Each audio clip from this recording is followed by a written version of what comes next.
Well, that's interesting. Time's up. I didn't know that was in there. I thought I'd cut that out. Oh, I thought it looked good. Hi, Elizabeth. I see you're the first one to jump in here. I haven't heard from Dan as to the Hi, event. Nancy. Hi, Nancy. I haven't heard from Dan as to the event that I want to have. So Yet.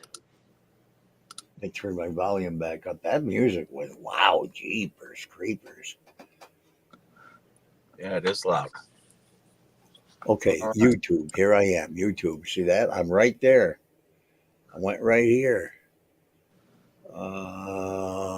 And we got to select playlist. That's going there. Yay, Nancy. What is More. it? And I got to read this. I'm going to read this. Where to go? Where to go? It's never mind. It's gone. It's not there now. 6th of April already. Holy cow. Hi, Elizabeth. Save that. Go down. Well, here. Do that. That. What am I getting? Hi, Colette. I don't care about analytics. Oh, wait. No. Oh, here. This is what I forgot to do while I'm still here. I've got to put in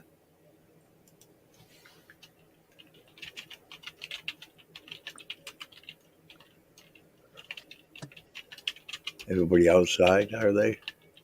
Yeah, I was outside for the longest time, and then Emerson hurt me. How would he hurt you? Hey, Colette. On my stomach, and then he climbed on my head. He hurt my back and my head. Somebody's crawling on you? They were all on the trampoline out back, I guess. Oh. A little bit warm. Well, no, it's not warm. Hi, Melanie. Hi, Kim.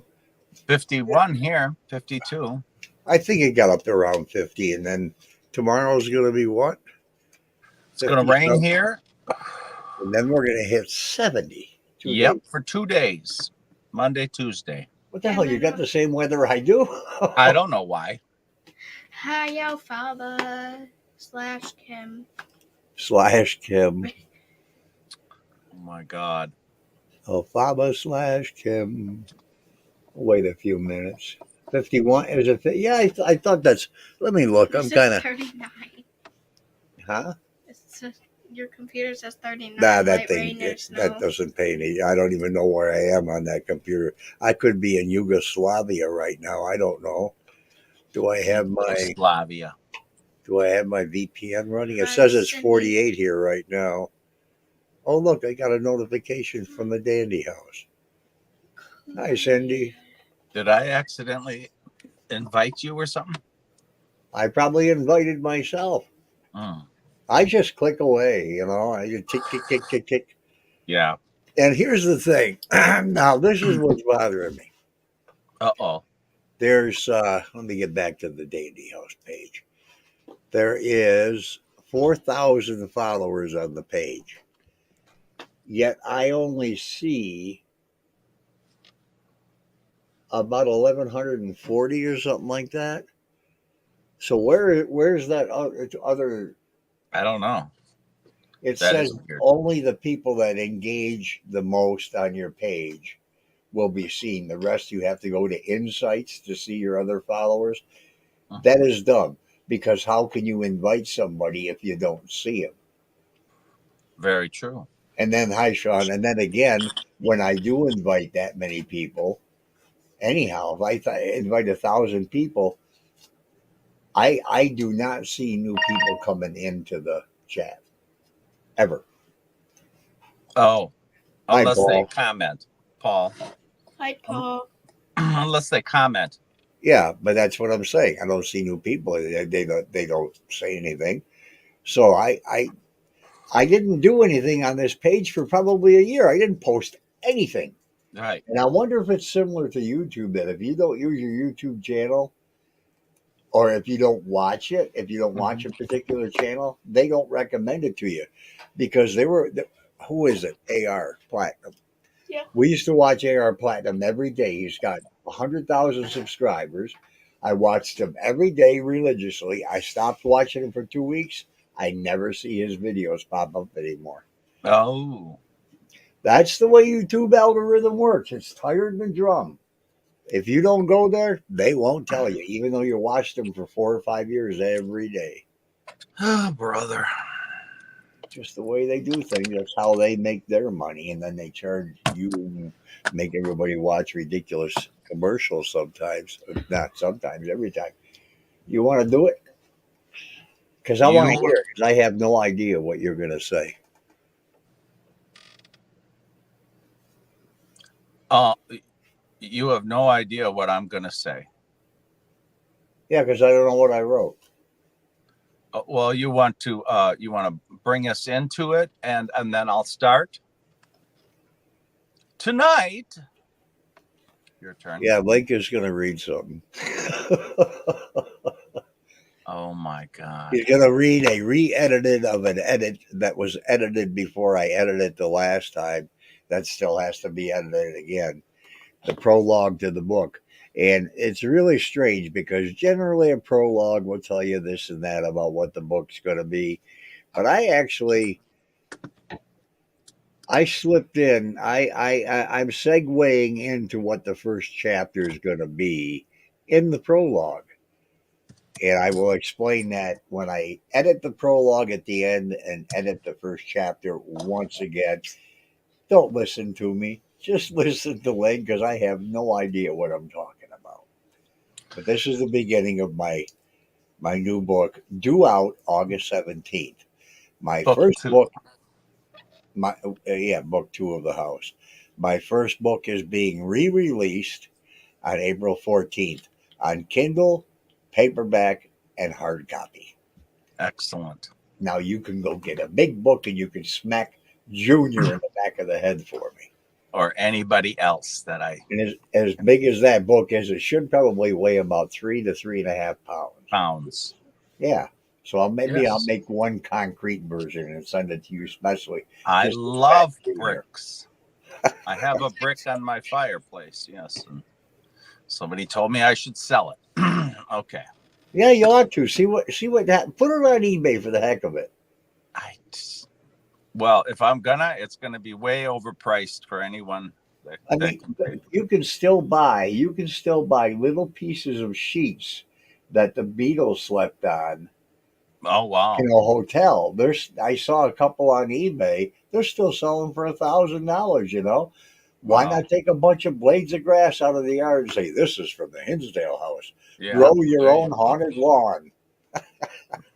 This Ooh, is a rock from the driveway. wait a minute. That's an idea. I should take a little plot of land about that big, grow some grass, put it in soil, and ship it out and say, grow your own haunted lawn. There you go. And of course, it's not going to be free. Or what we ought to do is like Nancy just mentioned. Why don't I buy that bag from her, cut it up into little pieces, and then say, "This is the Chinese haunted bag with a stain on it That was on Clara's bed. That has a stain on it. that we could not get open for hours." Oh my God! It was tied up with leather straps. They weren't leather. They were what do you Like call it? Well, it looked like leather in the Like an dark. elastic. Really Oh. strange. like Yeah, kind of like this. Hmm? No. all I know is it looked like it You know was what very leather expensive. is. So Like this an is the electrical cord, basically. now. What did you say? It's prologue, is what they call it. I guess so. All right, let me get Before just you a read the tad. first chapter. I That's what got. I just coffee. I got RC cola. Well, I worked all day, so I got to have a little cup of coffee, and it's going to get cold before the end of it. So And why have you had any before you start? Have you had problems with Messenger at all today? Yes. I me, can't I get it. don't think so. It keeps telling me. Hang on. Let me try it one more time. What? Okay. Why? Oh, it keeps telling me that message can't be sent. Message can't be sent. It did it with Colette. It did it with you. I think Um, so too, Sean. Royal Crown is underrated.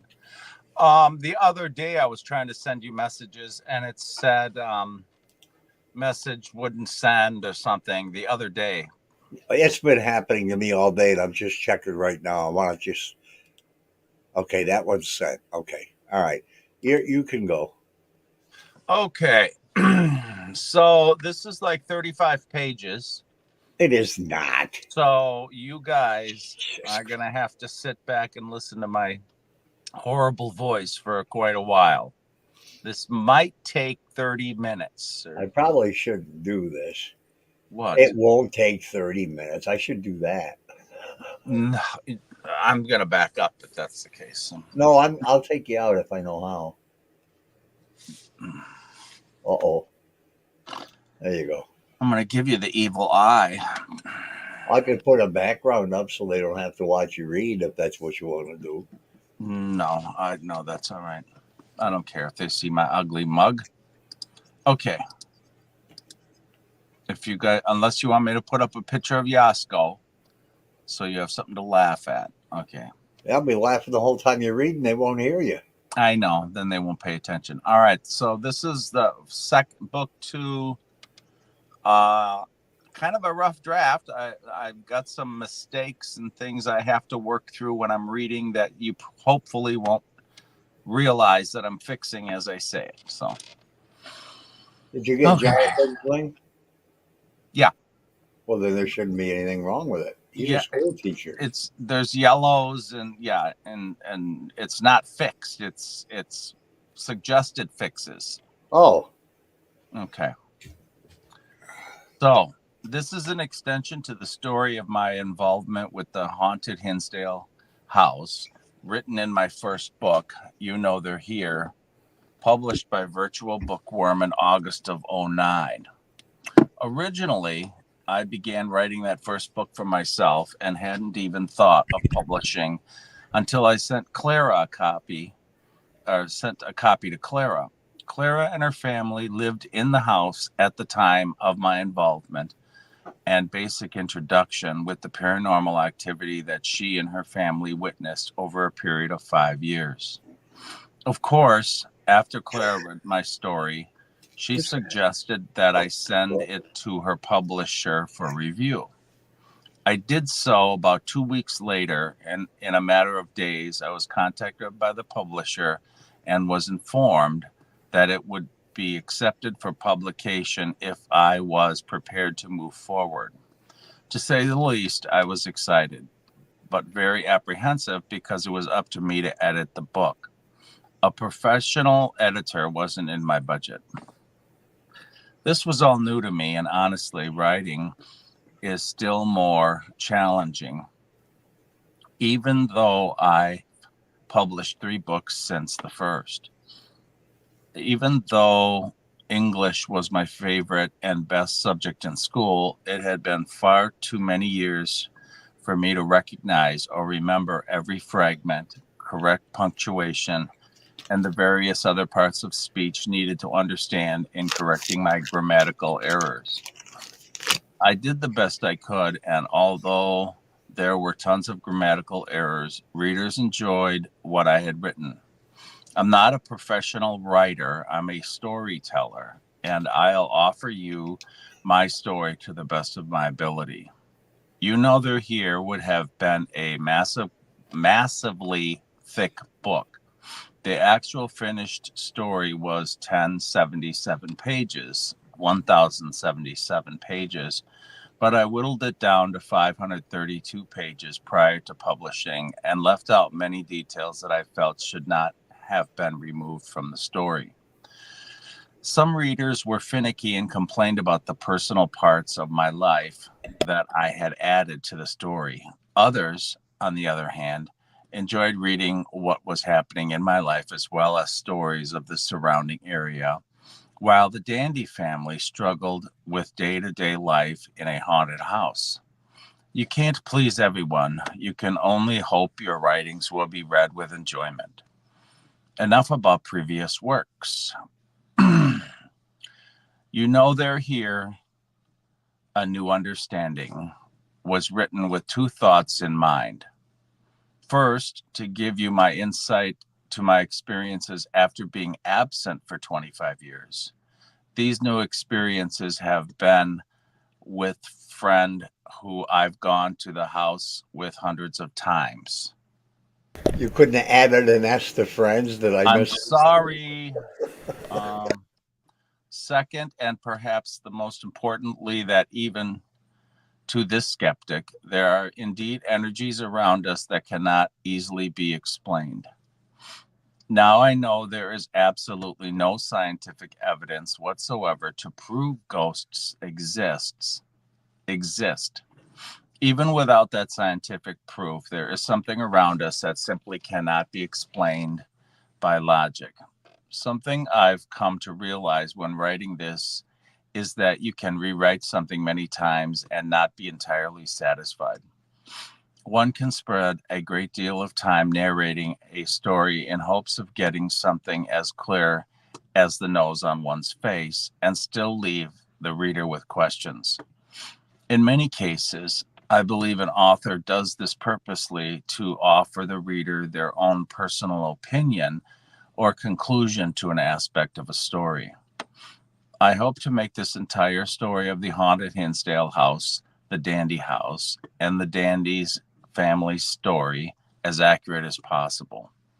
Whether I take you back into the 1970s or explain what's happened in this past 25 years, it will be 100% true and accurate. What I will try to accomplish in this writing is simply to tell you what I've experienced with the same group of friends on nearly every visit over many years. I met Tina Kozlowski and her children, Angel and Nick, through a mutual friend on May 31st, 2009. During that first summer, we went to the house nearly every night. Her kids were on summer break, as was Tina, who was a teacher's aide at Allegheny Limestone School. Sometimes it was Tina, her two children, and often we would take Anne and Jeff or Brian and Kim. During our visits in this 15-year period, we experienced a variety of paranormal incidents. Let me make one thing clear. We analyzed as best we could to debunk everything we were experiencing, and I will say 90% or more of what we thought was paranormal in nature was very much normal in every way. Conservatively, I have edited this book more than a dozen times over the past 15 years. I've added chapters, I've deleted chapters. It seems I would never be finished writing this book. Tina and I had one thing in common: to accurately tell Clara Miller's story, the story of the Dandy family. We also wanted to know what the hell was plaguing this land and house with such an array of paranormal activity. There has been so much trouble, so many problems presented with this house.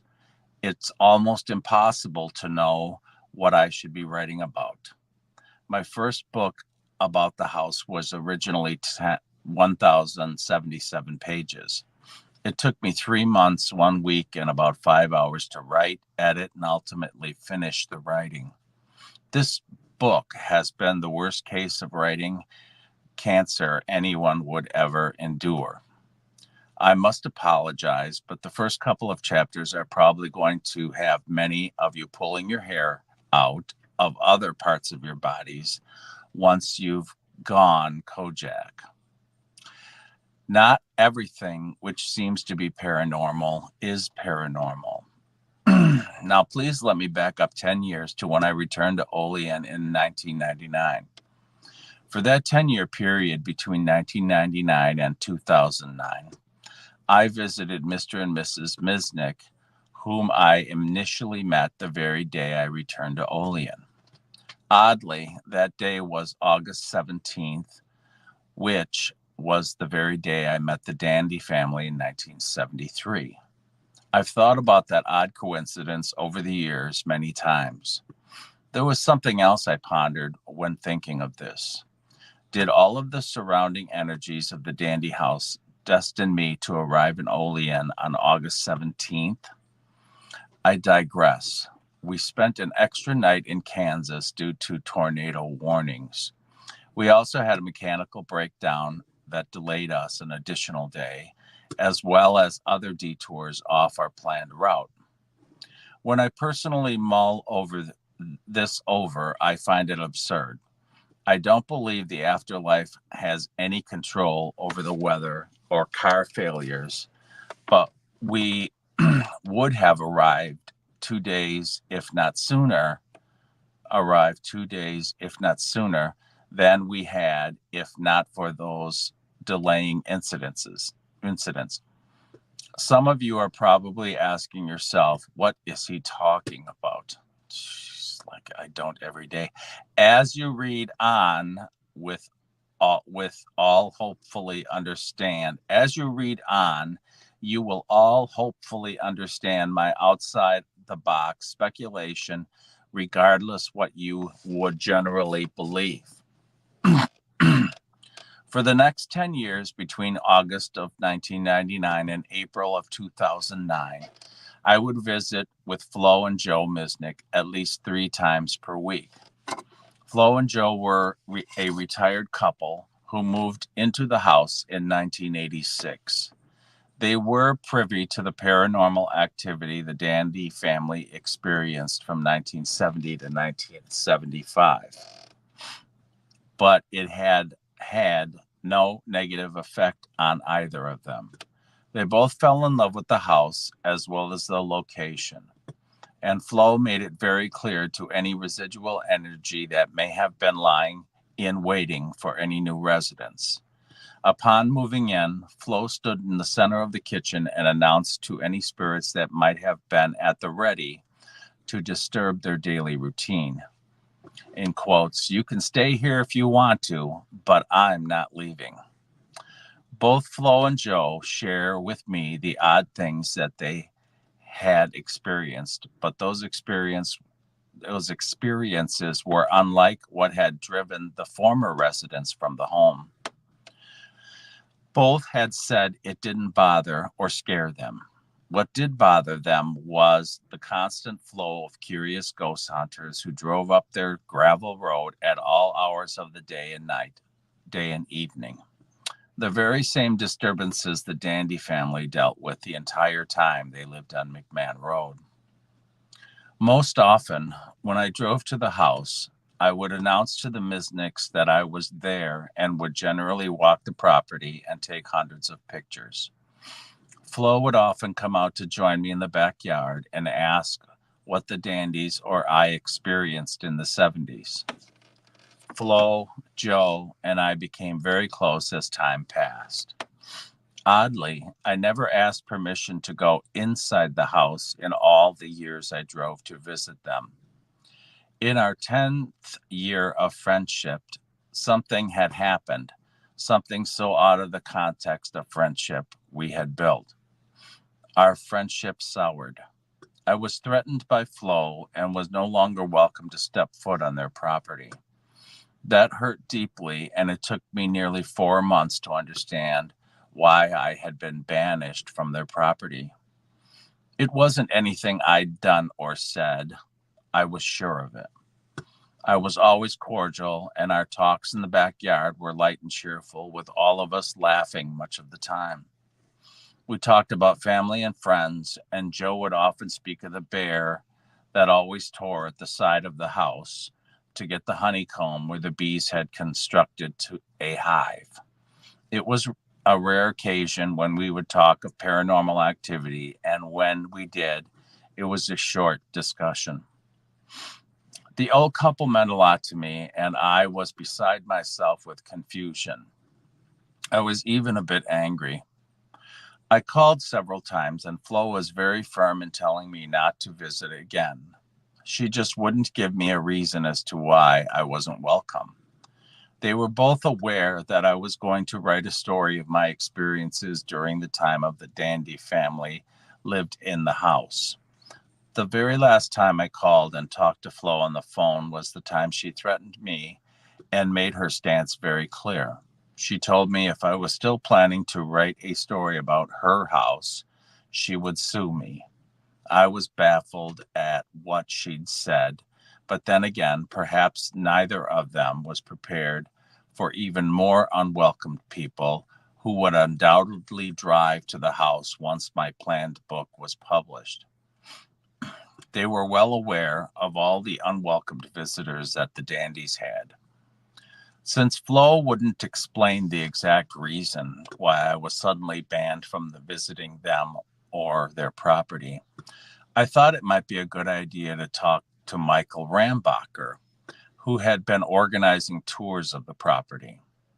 Michael Rambacher had done this over the summer months for a few years. Each week, generally Friday evenings, he would meet with those interested in the house at a restaurant in Hinsdale and offer an impromptu lecture on the history of the haunting.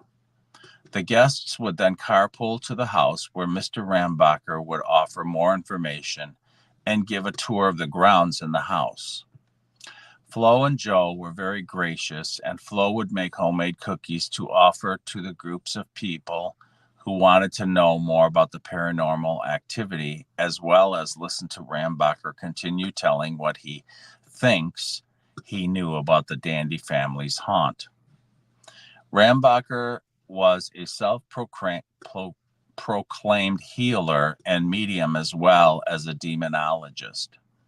My friend Tina had invited him to her house a few times, and I had told him of my experiences while visiting the Dandy family. He learned of many experiences and incidences only a select few before him were privy to. I don't know how to say that. I was naive to his friendship and only learned at a later date he was milking information from me. He seemed to be kind, intelligent, and forthright man. He carried himself as a caring and truthful man. Going forward, Tina and I would both learn of what kind of a man he truly was. Here is where I will take you on a journey of a new beginning into the Dandy house. I will refrain as much as possible to keep myself from speaking of the experts in the paranormal community. I personally do not believe there are any experts, but perhaps there are those whom I believe have been in the community attempting to find the truth without the use of ridiculous ghost hunting gadgets. The beginning of a new understanding of the Dandy house, aka the Hinsdale house. Only the stories in Clara's book, Echoes of a Haunting, were sources for their experiences. Things not mentioned in Clara's book were not known. We believe and trusted Mike. Tina and I became close and very friendly with him in a short time. I even offered him a copy of the transcript of Alex Tanis and Father Alphonsus Trebold's visit to the house which I had received from Alice Tannis of the Alex Tannis Foundation. As we spoke together, it had become apparent to me that some of the facts that Rambacher had been offering while conducting his tours were quite inaccurate to some degree. I knew this because I asked what kinds of things he had been telling people. He assured me that he would set the story straight on any subsequent tours, and he would continue to ask me many personal questions about the Dandy family members during our talks. Not for a second did it dawn on me that he was bleeding me for more information to further his agenda on scamming people. When I asked him if he knew anything about why Flo had insisted that I stay away from her house and property, Michael actually acted concerned and told me he would look into it. Weeks passed, and I contacted him again about this, but he still had no answers from the Misniks. Again, this time regarding Rambacher was in the year 2009, the year the Misniks asked that I discontinue my visits. Surely Rambacher would eventually get the answer for me. Also in 2009, I was approached by a production company, Tremont Avenue Productions, who was working in conjunction with Rambacher, if I would give my account regarding the paranormal activity that I had experienced during the Dandy family residency. I was asked to arrive at the property on a certain date and time, and I would be given instructions on how we were to move forward. There was to be a ghost walk, which would be filmed, where people would silently walk the property. Tina, Angel, and Nick went with me as they wanted to participate in the spirit walk. When we arrived, Michael Rambacher and Roger Marsh of Tremont Avenue Productions and a few others were at the bottom of McMahon Road near the infamous hanging tree. Mr. Marsh was the one who contacted me directly for this event. I was stopped by Rambacher and asked to wait while someone radioed ahead to the house that I had arrived. Unbeknownst to me, they were radioing ahead to see if the Misniks had changed their minds about my being allowed on their property. After a few minutes, Rambacher walked up to my car and explained that I wasn't allowed on the property. And not only that, but Flo and Joe said that if I did come onto the property, they would ask the entire production company to leave. What? Why in God's name are the Misniks upset with me? I asked Rambacher emotionally. I really don't have a clue, Paul. I told them you're a good guy, but they just keep insisting they don't want you here, Mike replied. Okay, that's fine, but you can bet your ass I'm going to get to the bottom of this. Rambacher backed away from my car after I told them I was going to drive Tina and her kids up to the house because they were going to participate in the spirit walk. If I had been visiting too often, you'd think they would have just told me not to come to the house so often. But I just don't think that was it at all. There was something I wasn't being told, but I was determined I'd find out. Unless they just didn't know how to tell me that, but I was sure there was something more to it. I started inquiring with others who had been frequenting the house, as well as a few people I knew who had gone on several of the tours Rambacher had been conducting. When we arrived at the end of McMahon Road, we could see that there weren't too many parking places left on either side of the road closer to the house, but I was able to squeeze my car in between a couple of vehicles. Tina, Nick, and Angel went up to the table to register for the spirit walk, which cost $10 per person.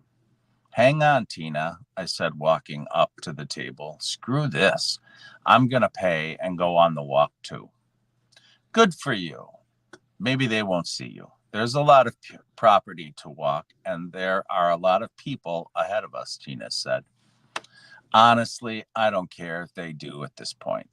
I've given them quite a bit of money, not to mention all the berries I brought to them on my visits. The worst that could happen is that they'll ask you to leave, Angel said. I will, but I'll demand they tell me what, if anything, I might have done to offend them, I said. Well, when we start the walk behind that real tall guy, she said, laughing and pointing to a man that was at least 6'6" and wearing a Native American headdress. No one will ever notice you're there, Tina said, continuing to laugh. It was another 30 minutes or so after we signed up before the walk would begin. We mingled among the other people who were prepared to join the spirit walk. I knew several people that were there and met others who knew that I was involved with the Dandy family in the 70s. A woman from Olean asked if I kept in contact with the family. I explained that I had for a while, but Clara had moved to California and we had lost touch. We talked for a bit as she asked what I had experienced. I have to admit, it almost becomes bothersome talking about the strange incidences that occurred 36 years prior, because I've explained all of this hundreds of times. The woman told me I should come up for one of the tours Michael Rambacher was giving. I bowed out graciously as I could to offer, only saying that some of the stories they're hearing aren't quite accurate. This only led me to start explaining to her what was inaccurate. She suggested I give my own tours to help the old couple, but I told her I just didn't have the spare time to do that. It was a good suggestion, though. Surely people would want to have a guide who was actually here during the Dandy's family's time of living in the house. Paul, Tina yelled to me. Excuse me? I said to my new acquaintance, and was frankly relieved I could break away from all the questions. They're going to start the walk in about 5 minutes, Tina informed me. Aren't some of the costumes people are wearing awesome? Tina asked. Yeah, they are, I said, looking around. A few people were dressed as spirits. A couple of them looked really great. There was one that was dressed in a Civil War uniform. Another was carrying what appeared to be an infant. There was even one man riding a horse who was dressed in a Civil War soldier's uniform. Too far from us to tell if they were Native Americans, as a couple dressed in Native American clothing and yet another dressed the same, but I don't think they were with the couple. In all, I would estimate 75 to 80 people who were ready to partake in the spirit walk. I didn't really understand the full gist of the walk, but it was interesting just the same. Okay, everyone, a man said from the registration table. Let's begin. Just follow along behind the horse until he rounds the side of the house, and then someone there will break everyone off into groups, he said as we walked past him. Some of you can walk towards the pond and others can walk to the backyard. We just don't want a single line. Just go ahead and mingle around where your feet take you. He continued telling everyone as they continued walking past the registration table. I wasn't able to stay behind the tall guy for very long, as Tina suggested, because he headed into the brush. I had no idea where he was going, but he seemed to be in some sort of meditation state as he walked. Oh, God. Many walked without swinging their arms, making them look more like zombies than any form of a spirit.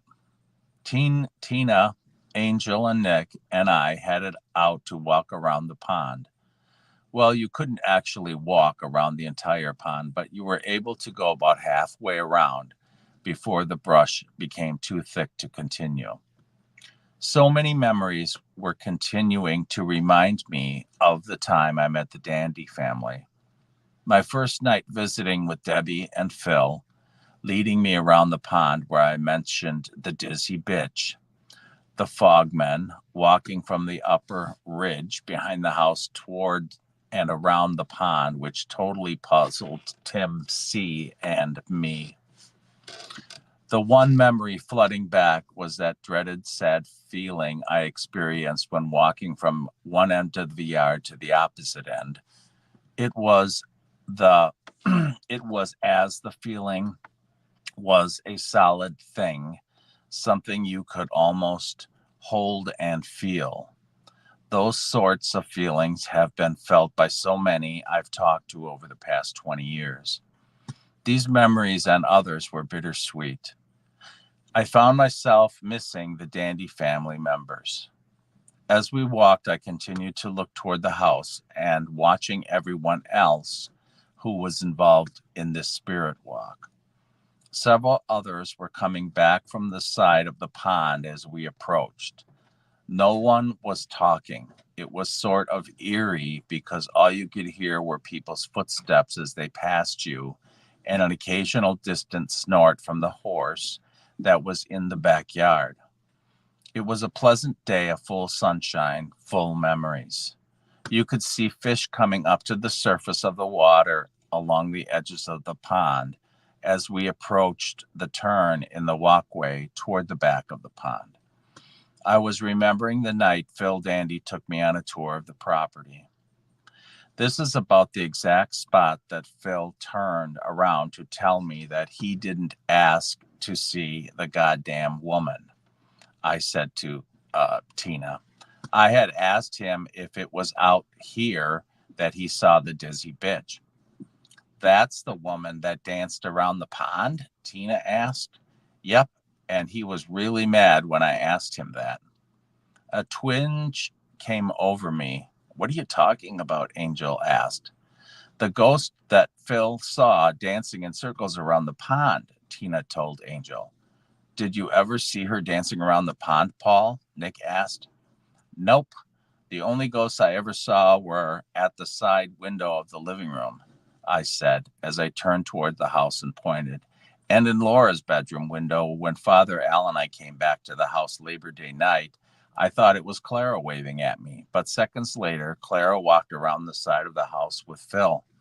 Did you get scared?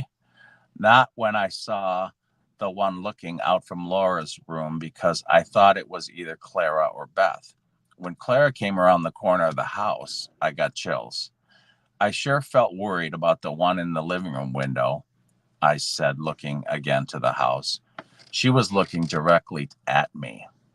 What did you do? Were you alone? Tina asked. There were, let me count. There were 7 of us, counting me in the living room. The weather was horrible, and I pretty much resigned to, forced to spend the night. I was lying on a cot in the living room. A man was heard yelling from the back of the house. Can we all come up here to the house? He yelled, waving his arm to come hither motion. Mike would like to address everyone about the house and what has been going on. I continued to explain to Tina, Angel, and Nick as we walked toward the house what happened the night I saw the woman peering through the living room window. After I noticed her, I got up, walked toward the kitchen, and said, I don't care what the weather is like, I'm leaving. I explained as I jumped over the overspill from the pond, and right after that, Beth came running out of her bedroom screaming, There's a woman in my room. Nick reached for his mother's hand. Beth's bedroom was right off the living room, I continued, and when she came out, a strong whiff of overpowering, flowery-smelling perfume filled the room. Who was the woman in her room, Paul? Nick asked as we were nearing the side of the house. Nobody really knew, Nick, but the woman I saw in the window seemed to be moving in the direction of Beth's room. Wow, so it could have been who you saw outside looking in at you? Yep, it sure could have been, I responded. I noticed Flo and Joe sitting in metal lawn chairs toward the back side of the yard. They were talking to a few people and watching everyone as they gathered in a semicircle around Mike Rambacher, who was about to speak to the gathering. I stood to the side of Tina and a few other people so neither Joe nor Flo would see me. There was no sense in upsetting them, and I really didn't feel I was doing any harm being there. Besides, I gave them another $10, and I was really only there to hear what Rambacher was going to talk about. Actually, this was my main reason when I decided to join the Spirit Walk. I've heard far too many inaccuracies regarding the members of the Dandy family, as well as rumors and folklore which have been added to the real story of what happened during their residence here in the 1970s. Rambacher began by telling the Spirit Walk participants some of the history of the Dandy family's experiences. After maybe 15 minutes, he started talking about the exorcism and produced a handful of papers which he began reading from. It was a copy of the transcript of the exorcism that I had given him during one of his visits to Tina's. What I have here is a typed copy of the transcript of the exorcism, which took place in 1974, Rambacher explained. I was fortunate enough for a copy to mysteriously land into my hands. Mysteriously land in his hands? I could feel my temper growing with every word the scam artist spoke. I was so tempted to speak up right then and there, but regardless of the reasons, Joe and Flo didn't want me on their property. I wouldn't do anything to disrupt something that was actually helping them financially. Perhaps I'll talk more of Mike Rambacher, but there really wasn't any benefit to this writing or to the story which you are about to read. It's time to begin my story of where Flo and Joe told me to stay away, and where the energy took control of my destiny and my future involvement with visits to the area. Visits Joe and Flo weren't aware of. I'd like to interject here some important information that may or may not help you in understanding the writings of this book. I first want to tell you the writings of this book was finished nearly 6 years ago. Today's date is March 30, 2024. Yes, it was late August of 2015 when I felt I had written of my experiences since meeting Flo and Joe and the time spent at the house after their deaths. Joe died on August 21, 2010, and Flo on October 10th, 2010.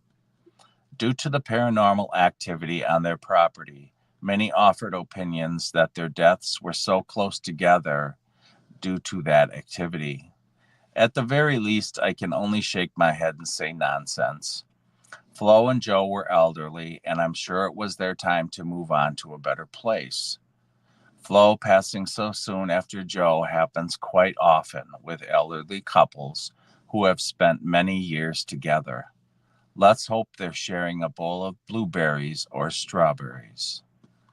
I've edited this book and I've added stories and have also removed entries that I now admit was wrong in including. I have very strong opinions regarding the paranormal as a layman on the subject.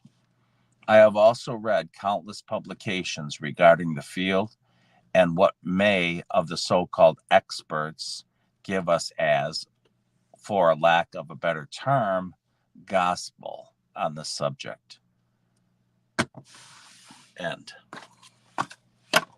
Thank you for listening. Thank you for reading. My voice would have never made it through that.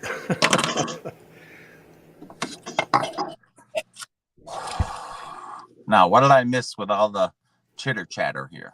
Not a real lot. Nothing? Everybody was pretty much listening. Kelly asked a couple questions. Sean wanted to know if maybe If the motorcycle gang had any experiences, I have no idea. Oh yeah, they probably did. But Paul Hooch, he had told me he had that same extreme sad feeling walking toward the back part of the house. Hi, Pam. And thank you, a Pam. couple Thank other you. things. Now I'm waiting for somebody to pop in. I got a Did you say Paul had a strong feeling walking towards where? the same place that I did, that same sad feeling when I was walking basically between halfway to the pond and then back toward Mary's room. Oh, really? Wow. So, this motorcycle gang that was at the house were nothing but a bunch of thieves. The house was full of stolen property, and many of them went to jail. Um, by the pond, yeah. I had it more, Paul, coming up from the pond, and just even with that tree that's in the backyard, which would be, well, kind of like even with the end of the house, the side of the house, facing the pond. We might have a special guest here if they can figure out how to get on StreamYard. I'm just watching the back room to see if somebody pops in. I just sent the link to the stream. If any one of you guys would like to hop in the stream, I'll post it. You can get in here and talk, chat. Bullshit, Marcy. You've been to the house a whole bunch of times. I just got a thumbs up from Link. Why are you giving me a? Oh, okay. I forgot I wrote something. What I wanted to send was that, but it didn't come out. So No, okay. Kim. And they say that the sense of smell is one of the strongest memory inducers, and the smell that I smelled when Beth came out of her room was a smell that I didn't like. I mean, it was. Oh wow. Oh, what the hell do you can't get on? It says I need a code. You don't know, See, She might be in over there. um, no. It doesn't matter where you are. You could be in Oh, Timbuk, goddamn anywhere. You don't need codes. No, the smell. What's the fragrant, the flowery smell I can't stand? It's lilac, not lilac. Sorry, there's another one. Oh gosh, I can't think of it. But no, that was it was a smell in Beth's room was very strong but yucky. It was oh, a floral yucky. I don't like. I kind of like potpourri, bunch of everything stuck together. oh, I No, you love don't need it. floral. If you just click on I don't know what the hell peonies smell like. If you just click if you just click on the link, it should take you. What does it take you to, Link, when you click on your link for the phone? That's why I hate StreamYard and the phones. The smell that hit me on August 17th, I absolutely fell in love with it. I mean, it was just so sweet and so you can think of what a banana tastes like in your head. I can think of what that smell was in August. It was, oh my God, it was so good. And like I said, I felt like crying the second time I smelled it. I don't know what it gave me. It was a very happy, gleeful, excited feeling. I watched. Hi, Junior. Hi. Sneaking off. But I remember, going through the kitchen and sniffing every one of the shirts, trying to figure out where the hell is it coming from. Oh, it was very pleasant, Marcy. Extremely pleasant. Anyhow, Link, what do you get? You click on your. You know what? The hell with it. I'll just do it right here. I click on the top, and then it opens up something. You have to click on a box that says copy link, and then you have to go to your browser or whatever browser that supports that link and put the link into your browser, and then you push go or paste, and then you push go. And let me bring one of my other cameras up here. I've got so much. I've been going through so much stuff. Where's my other camera? Oh God, it's on top of the other monitor. Okay, well let me stick a handy tripod on, and I'm gonna show if it'll help Colette. I'll get a close up of my phone. oh yeah, you might be able to put it on the screen. I'm gonna get a close up of the phone here, and let me just. Geez, this is awkward. I've got mics and log in and get a code. You don't need a code. Nobody needs a code to get out of StreamYard. If you're on the StreamYard site, it might say enter your code here. Well, if she's clicking the link, it has nothing to do with StreamYard. All you're doing is going into a studio. I mean, it has everything to do with StreamYard, but not logging into StreamYard. You're just logging in to an already existing live stream. Right. You basically you can just put it in your browser. Like my iPhone is Safari, so I'd go to Safari, go to the browser, clear it out, push the browser box, and then it'll say paste Here, and then I push go. oh, I gotta get rid of the. Oh shit! It's a little complicated if you've never done it, but it's very easy once you Come on, have. camera, focus, you piece of garbage. Okay, this is the camera I have to take apart, so we're not going to get a focus on it. Boy, you spend that kind of money on junk. They're all junk. Those Logitech cameras. Mm. I wonder if I can. I wonder if I can do it.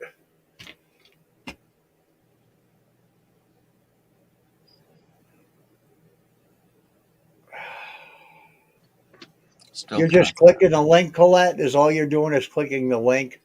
Because I'm going to put the link. I'm going to put the link in chat. Anybody else wants to get on? Like we can have up to 10 people in here.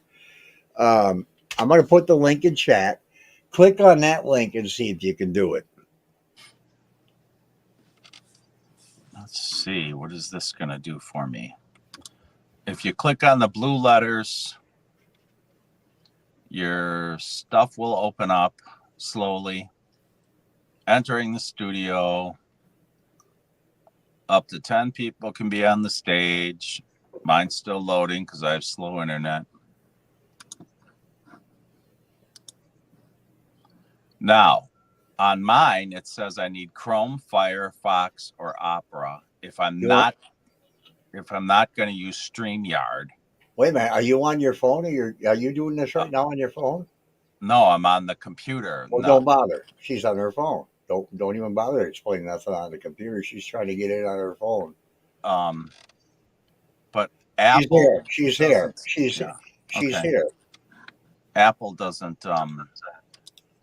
Well, you made it, English lady. I made it at last. Oh, I'm terrible with technology, you know that. Let me turn my volume down. Good Lord. I'm allowed.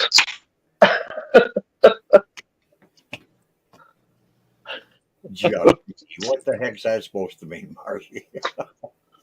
I don't know. I can't share. I can't do anything. So unless I join through YouTube. So you've been at the house a million times. Colette's going to hope to be here next year. Yeah, I am, hopefully. Fingers crossed. You still have to get over to the Liverpool crossing so I can wave at you when you're on camera. Well, that's down in London, isn't it? It's not up here in Liverpool. That should be interesting. And I don't like London anyway. I don't like the place. I don't like London anyway. It's crap. I'm a northern person. Up north. Oh, you're in northern England. Okay. Well, where'd Marcy go? She just fell out.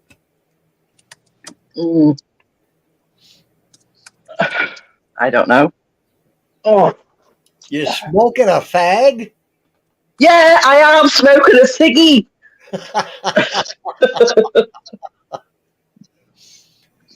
We had, oh, look who's sneaking in now. We had we had an English nanny that took care of my son from the time he was 6 weeks old until he was 13. And oh, geez, we got to look at this. We're going to be inundated with women. Look at this. Oh, surrounded by women, eh? Ah, But Oh, another one's coming. she was she smoked. Jesus Christ! All right, guys, now you got to give room to the king here. There's Charlie. No way. Chair. yeah. Hi, everybody. Oh, Charlie lived in the house, you guys. He lived in the house in the 60s. And they had some great All right. houses up there. And what I wanted to do with Charlie was I asked him to come in tonight because I'd like to get his idea, and I don't know where I'm at. I got so many. I've got too many pages open. Google Maps. All I have to do is type in G, and it knows where I want to go. Instagram is disconnected. No kidding, really? Technology. I don't have Instagram. No, Instagram always disconnects after an hour, Oh, which is pretty dumb. Well, I don't have Sanford's son up there anymore. thank God. Let's see. It's still on the house, though. It's still on the house. Yeah, you might have to take that off. Charlie, when you lived there, was that mysterious trail of whatever sorts it was still running near the house somewhere? If you can He's hear me. frozen. Looks like he's frozen to me. Okay. Well, Did Charlie freeze up? His head stuck. I don't know. Your comment. Charlie, your head's stuck. I think you and Link had the same internet provider. Yes. Well, I There did he get is. something that didn't work right. From Can I say hell. again what you asked, please? Oh, I asked if when your family lived there, if you can remember, was there that trail, mysterious trail of some sort around near the house somewhere? Did it go behind the house, in front of the house, through the house, to grandmother's house we go? where instead of all the okay, where did the trail go out behind the house? There's an easy. Okay. If you can When remember. I lived there, as the driveway the old driveway, they've widened it so much. Can The you driveway was very close to the house. Can you see the Dirt map on the driveway. screen? It went up. Remember how, Paul, you said that used to be a very big driveway? Yeah, Parking area right to the door. right next to the door. Yeah, it went right up to the door. Right. Okay. Now, that trail did is it went right there in front of the old pump house, Okay. and it went right down the wood line right there and turned up on the side of the hill towards the right and went up the hill. So Like the old way. I call it like an old wagon trail for hauling hay wagons and stuff off the field. Because where the pond is, you were asking last night about the pond where the barn was. yeah. And when I'm looking at that, I'm thinking, because the little barns that we had were maybe 50 yards, maybe 100 yards from the back of the house out towards the pond, right there. And then this was all big field back over here where the pond is. Right there, where your mouse is, come back all the way to the side of I'm going to say, you can see how they cut around the pond, and you've got some kind of rock or something over here. All right. As I'm looking at it, come back to your right there, the edge of the woods. are the trees. Back to my right. Okay, come back towards the back. Come down. Okay, you're going over. Okay, you see your tree where your trees are right there in the backyard area? Right, Yeah. right here. Pond. Okay, you see all the way over towards, I'm looking at it, I'm saying to the right, towards the pond. You'll see there's some rocks down there on the ground. Over here? Right there. Okay. That, I'm going to say, might be about where the barn was. I'd have to be on the ground to give you a more exact. Wow. Link, is that the foundation? That looks like part of that foundation that you guys found, where the triangle's in. Right. Yeah. It looks like it. Yes. Because So that's about where it seemed like that barn was. And it was facing towards the pond. There was no pond. That was all field that a gentleman named Bosey used to come and cut all the hay in front of the house. That big field that goes all the way around on the driveway. Yeah. Well, you guys call it the Over yeah, here? there. That big go Over all here. the way. That's the side of the house to me. The front of the house, go down the driveway. Right. Down here you See the about? road? That's Yeah. the field, yes. This He field used to here. cut all those fields of hay and bale them and then put it up in the barn. Where do you think the second house was?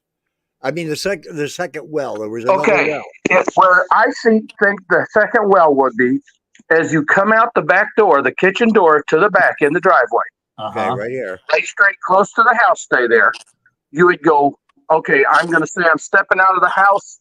I'm looking back towards the pump house.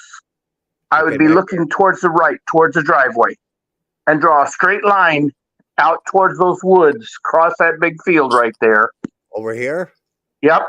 That's where we said. That's where we about said. where that's where the two other wells were over in that area there, because that big field that they've got cut down right there. We used to. My dad, when we first moved into the house, there used to be an old metal tractor with the old metal spoke wheels on the front and the metal wheels on the front, or in the back, metal spoke wheels.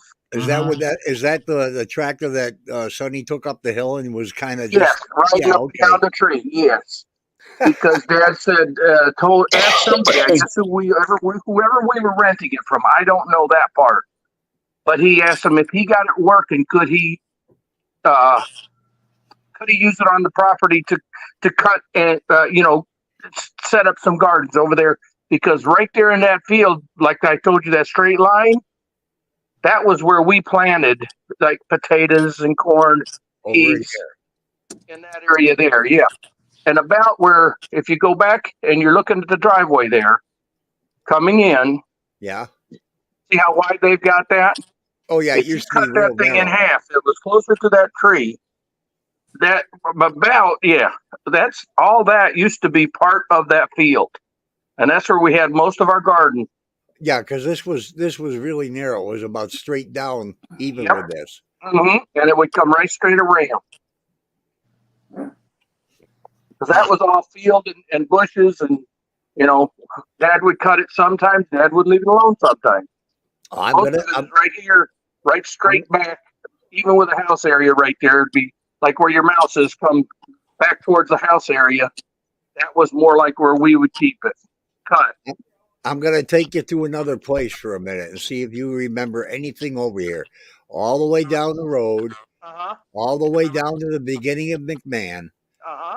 And there is a foundation right in here. Nope. In those trees. You see the V in the road?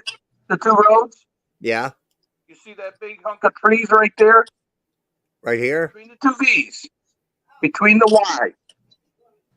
Between the Y? Oh, right here? There used to be a big barn right there. Yeah, there was a big barn right in through here, right by where the supposed hanging tree. But right here, Charlie, there is a diamond-shaped foundation, or like a basement dugout. Yeah, right here. When we lived there, all of that was just wooded. Nothing. Nobody lived. Nobody had nothing. I mean, it just went because I used to have to walk from the house Right. all the way down to that Y Yep. to catch Right the here. bus. Did you have a little bus shack there? We used to sit. Well, at first there wasn't, and then I guess Dad or somebody built one because we were going in that barn to get out of the rain if it rained. Yep. Yep. Then we were told we're not allowed in that barn. That's right. Okay. Now, as you go up that road in the turn area right there, where their road keeps going up into the woods, there was nothing there. That was all wooded area. Yeah, we found it several years ago, and then Link and I went back up in here again, and there's a good shaped basement there, and it's diamond shaped. It's got 5 or 6 very sharp point corners to it. And I was told by a woman in Buffalo, an elderly woman, that was probably the root cellar for the Burlingame farm that she believes was right here. That's all I can remember. Our closest neighbor from when we lived there was straight up. Yep, right here. Way up on right here. Yep. Right here. Because you could see their house from our house, and that's the only place we ever had a neighbor. That was our closest neighbor. Now, you said this never continued up. No. All that did is curve right there. Because when you start talking hanging tree, I was thinking, because there was a big old tree right there in that corner that had a branch that went straight out. It looked like, hey, that'd be a good place to hang somebody. I'll be damned. Because that's what we would, we would kid around saying, yeah, there's a hanging tree right there. You see how that branch comes down? Man, what we need to do is put a swing there. But we weren't allowed to play up the road. Only time we could go up the road was when we were going to school. Well, here, I'll show you what's up here now, because it cuts off this way. It comes up this way. You got Sanford and Son lives up here. That's what we call it anyhow, because that's what it looks like. And then this used to be, where are we at? Where am I at? Where am I at? I'm lost. Where am I? Oh, that's the McMahon Road. I gotta zoom out. This is the Finney's house over here. Where am I? Right here. Yep. Right. None of that was there. And this is Lori's trailer. Yep. None of that was there. This is Harry's house. Wow. None of this was up there. Nope. I don't even remember the pond. That big pond right there. Right here. Yeah. Yeah. I don't even remember that. Now see that field that's below the pond towards the top portion of if you go back towards the house. Yeah. That used to be all clear cut because that was hay, all that right along the tree line, all of that there was also is what they used to farm and cut the hay off of. Holy. Because I've gone up in that area and we used to go up towards the top of the hill there. We used to go over there and hunt. We hunt a woodchuck with our bow and arrows that we got for Valentine's Day one year that had the little sticker. We stuck it in a pencil sharpener and sharpened it. And our dog King would go up and grab the woodchuck, pull him out of the hole. We'd shoot him with the arrows, and we killed him. And me, my older brother Sonny, and my younger brother Ron, man, we were big killers, big hunters then. We come walking home with that thing, and my dad said, you killed it. Now you got to learn to clean it and eat it. Because if you kill something, you clean it and you eat it. You do not let Mother Nature go to waste. The Indian in my dad. Yeah. And we sat in the back of the house, right there where the back of the house is, all the way towards the pond there. There used to be a doorway going down into the basement. Right here. Yep. My dad sat us there, and he showed us how with a pocket knife, showed us how to clean it, the whole 9 yards. He showed us how to gut it, the whole 9 yards. And then he got us, and we cut it up, and we made. Matter of fact, that for dinner that night we had woodchuck stew. Was there anything out here? No, that was all field. That they cut that. That was this was all hay. Yep. Yeah. Now the tree line was there because I can remember my brother Sonny when he missed the bus from there. He'd run across. He'd catch the bus. He would run down through the woods and catch it somewhere down there on the road. Because back in them days, you did not want to miss that bus and not go to school. Yeah. It was bad enough if you did something wrong, but that was, That is My a mom and long. dad believed in the old art of discipline. That is a long walk going down that road all the way down here to get to the Yes. bus. Try to do it at 4 years old. Especially when it's 10 degrees up there and 2 feet of Oh, snow. I can remember one night my dad come home. My mom walked out the back of the house, the back kitchen door, and my dad sitting in the car, drunker than Cootie Brown, and he couldn't get out of the car. He kept rolling the windows up and down, up and down. And mom said, as soon as you get out of the car, you can come in and get your dinner. And my dad actually fell asleep in the car that night behind the house. So And then the I can remember one winter, I mean, it was bad. The car wouldn't crank. Dad went to work. Dad walked from that house all the way somewhere into Olean. Oh my Because he God. used to work for Charlie Gardini. Yeah, that was my cousin's cousin. Yeah, Charlie Gardini. Because it used to be, because they used to pick on me. Because they would say, how did it go? Something about Charlie Gardini. My name is Charlie, and my daddy works for Charlie Gardini or something like that. But Dad used to work there before he went to work at Clark Brothers. And I can remember many times when the car wouldn't crank, he would walk. I'm talking snow up the yin yang. Oh, yeah. My God. Yes. And he would walk just so he could go to work, get to work, and he never was late. So That's a long walk. that road you're talking about went from here, it followed the tree line, and did it go up the hill here a little bit? Closer. See, these trees, these are newer trees right there. Right. That's what I said. I'm going to come up in June. You are? I'm going to try to be there on the 22nd with you guys. Oh. That's I was talking to Mary about it. That's what one of my goals is. I'm gonna try to be up there. I don't know what it is, but the house is calling. Yeah. You want to say that? It does. Because last night, after sitting and listening and talking with you guys, we're listening to you mostly. But that's about all I did was last night. Is things of the house started coming into screens. We better have a lot. Well, we are going to have a lot of. How many cameras, Link, are you bringing? 9? Only 9. Yeah. Okay, only 9. Only 9. Well, he usually brings 18 or 16. I'm getting old. It's so hard to set all that up. It's so much work. It takes an entire I day need just 2 to or set 3 up cameras. people, and I don't have it. I don't have the 2 or 3 people that I need. But Charlie, what you said that those wells were over on that side of the property where your gardens were. Were they wells that you could fall into? We were. I can remember them because Dad would go out that way, and he would say, him and Mom would say, "We're going to go check the wells, not the well at the house, but those wells," because I think those were more like that area there would feed another house, or that field there. They could have had a bigger garden that they wanted to water with those wells. They were more like, I can remember a big square box, wooden lid on one, because one winter, my mom and dad said, because ours was getting cold and we were kind of freezing up our water. My dad said, "I'm going to go up and check the other wells." And Mom said, "I'm coming with you." And as they walked out the door and headed towards it, they seen a great big white buck standing up near that well. Wow. And when they got up to the well where they would have seen the tracks, they said there was no tracks up there. Wow. That's not But then you go into the Indian heritage, that meant something to my dad.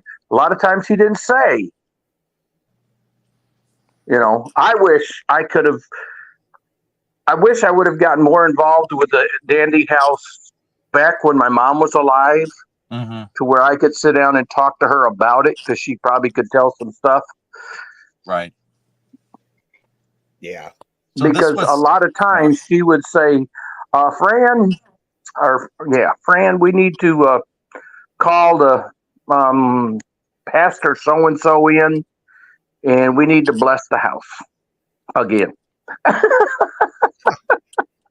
I never really understood why, right. And Mom says, any house we go into, and it was true, every house we moved into, because we rented. We were a real rich family back then. Oh yeah. Rich in love, as my mom would say.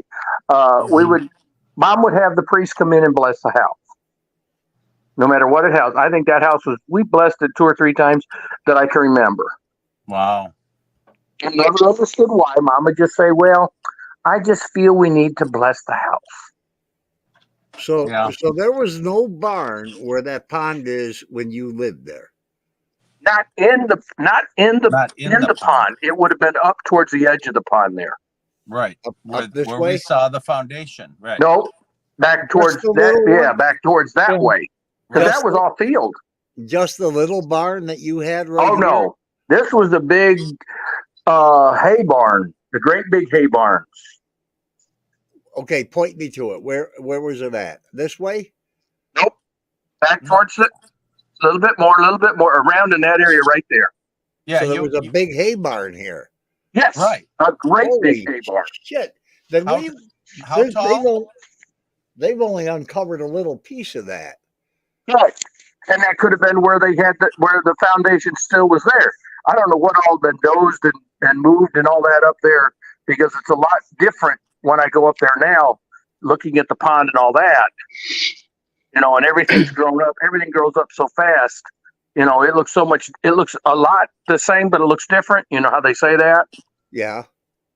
So, like going back towards because we were walking around and I'm saying, goodness gracious, because where they had, first time we went up there, they had an old SUV or a camper and some stuff. It looked like in a little cutout area as the hill come down. And I'm saying, there should have been a pump house right there. But then as we went up and down that stair where they made the stairs going into the woods, Uh-huh. as you're going up and off to the left there, I seen trickling water and walk down in that area. There's a little square box. And that was where the pump house was. Yeah, Yes. that was straight back from the house Yep. right there. Because we used to run where they put that walkway. That was all clear, and back up in this top area up here where the trees are real thick, that wasn't that thick. Right. Because there was just a couple big trees up there where we had a hanging rope, not a hanging rope, but a rope swing up on the top up there, and we would swing on it, and we would take and build 2x4s, old wood stuff like that, and old any kind of wheels we could find. We'd nail them in there, and we would ride them down that hill towards the driveway. Mm-hmm. Being real safe kids. Wood helmets and all that good stuff, all that padding. That is really confusing. See, because when I guess maybe we misunderstood KG Reese, the one who owned this property. He said that they did dig the pond and bury part of the barn in the pond, but we assumed. See, everybody assumed the barn is exactly where the pond was. Right. And it wasn't. Because you'd walk out the back door of that. You'd walk out that kitchen door into the driveway, and you'd look back towards where you're looking at like you're looking at the pond. Okay. And it would be up in the field, up over here, right up in there. Yep. I'll be god dang. Yeah, exactly. And I'm thinking that's where you're finding. You were saying that they were digging and they found some stuff. That one place you're saying that you guys found, and it looks like a rock that you want to put a camera down underneath. Well, there's a perfect wall, a perfectly straight wall on one part of that foundation, and then it comes off into a corner. Now you think about it with animals, they're going to have a watering bin. They're going to have, and back in the olden days, they did all that with rock. Yeah, that's all. It's all built with rock. Yeah, so they would make their watering bins for their horses, and because of now I go back to the old stagecoach because that's the story I heard. I don't know anything else. I don't know if it's true. Don't quote me that it's fact, but it was something my dad told us. Yeah, right. Because it seemed like every spring there was 6 horses that would come up over the hill from straight back from where I said the barn was, up over that hill where that other big pond is. And my dad would walk them back. Well, one year I said, Dad, can I walk with you? He said, sure, come on. And we walked the horses back up over that hill. We got to the top of the hill, the horses ran back down into the woods, down towards whatever was down there. Okay, I'm gonna take that off the screen right now because we've got a bunch of people in here. Melanie came in. Hi, y'all. Tracy's Hi. here. So let's hear from Hi. Liverpool. Charlie's Hi. Oh, no. Hi, here. Tina came in. Link, that's Melanie down in the bottom corner. Okay. Hi, Emily. Link. Hi. Good Lord. Tina, say hi to Melanie. Hi, Tina. Colette and Hi. Liverpool. Hi. Hi, Hi, everybody. Peter. Hi, everybody. Boy, Charlie is sure, I'm pretty sure his recollection is right. There was no barn where the when there was no pond. There was no When you said in the barn book, where the pond or was. either you said it or Carol said it, because I finished reading her book too, about the young man that said, I've got to go help my dad with the horses. Where's the barn? Where's the barn? And he's all upset about it because he couldn't find the barn. I'm thinking that's the barn he was talking about. Huh. Right. Because the little sheds we had closer to the house were more like, it would have been something maybe my dad would build because we had a nanny goat. We had some chickens, for eggs and stuff like that. Because, that kind of stuff. Right. And they weren't, but maybe from the house, maybe 50 feet back. Yeah. Straight back behind the house. Oh. And then the barn was off to the right, way back. It looked like it was way back up there in that field type thing. Yeah. As a kid, that's a long distance, but I can remember because I can see it vividly. I could see it in my head where the barn was. Well, that's where the rocks are. That's where the foundation is. So they must have dug the pond Where the barn and then was shoved the about barn that, in that it. looks about right. Yep. Because that I'll was the be first thing damned. we went up there looking. I said, the barn's gone. Oh. And then you said, oh, yeah, they also built this pond. I said, when they built the pond? That's like that pond there. The pond that's further up the hill that you showed. Yeah. Right That's here. further, yeah. The pond, I don't remember a pond being up there either. Yeah, that was Unless probably they were built building at the those same ponds time. to get people to come up. Like they've got all that campgrounds and stuff. You said there was campgrounds for hunters and stuff. Yeah, up Yeah. in through here. That's what all this. Yeah, I think they put that in after we left. How you like that, Tina? This stuff. Yeah, that's kind of crazy. Yeah. The road never went past here. Nope. Charlie said there was a huge tree right on the turn. No. Well, I it wouldn't believe that. surprise me. I'll be damned. Yeah. That's crazy. That's insane. And I just know that's the longest 2 miles that a 4-year-old had to walk Oh my God. to go to school for half a day. Wow. Then the bus would drop me back off, and I would walk all the way back home to my mom and my little brother and my little brother. All this stuff here was just little shrub back in the 70s. There wasn't much in here. Right. That was more. It was like That was more of the hay. Yeah, that was all right along that tree line would have been hayed all the way out and then All the up way the out. field. Yep. All that was, all that back this way was trees. Because there was, like you kept saying in your book, I want to go to the tree line. I didn't know if you meant the tree line back here, Hello. straight in front of the house, over the road, out towards the other road, or if you were talking the tree line that was. We ran that way. We ran from the house around this way, around the pond, and straight over this way. Okay, so the tree line you're talking, where the pond in, if you keep looking straight back across the pond, there used to be a tree line over there. Right. Where you were saying grow up. Slide the picture to the left where you're bringing the house down Back. Go back up towards where you're going towards the pond. Move the house so you can see the pond more. Oh, this way? Yep. Now go towards you, or go. Yeah. Right now, where the pond is. If you were standing on the dock, you'd look straight back, not away from the house, but your back towards the house, and look straight out. That way, there was a tree line and all that. That was space. You know. He's talking to the right, Paul. Yeah. I think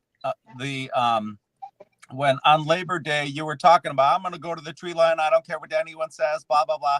The tree line you were talking about is to the right of the pond, 400 feet. This way, over here. Down. Yes. Down more, and then go right.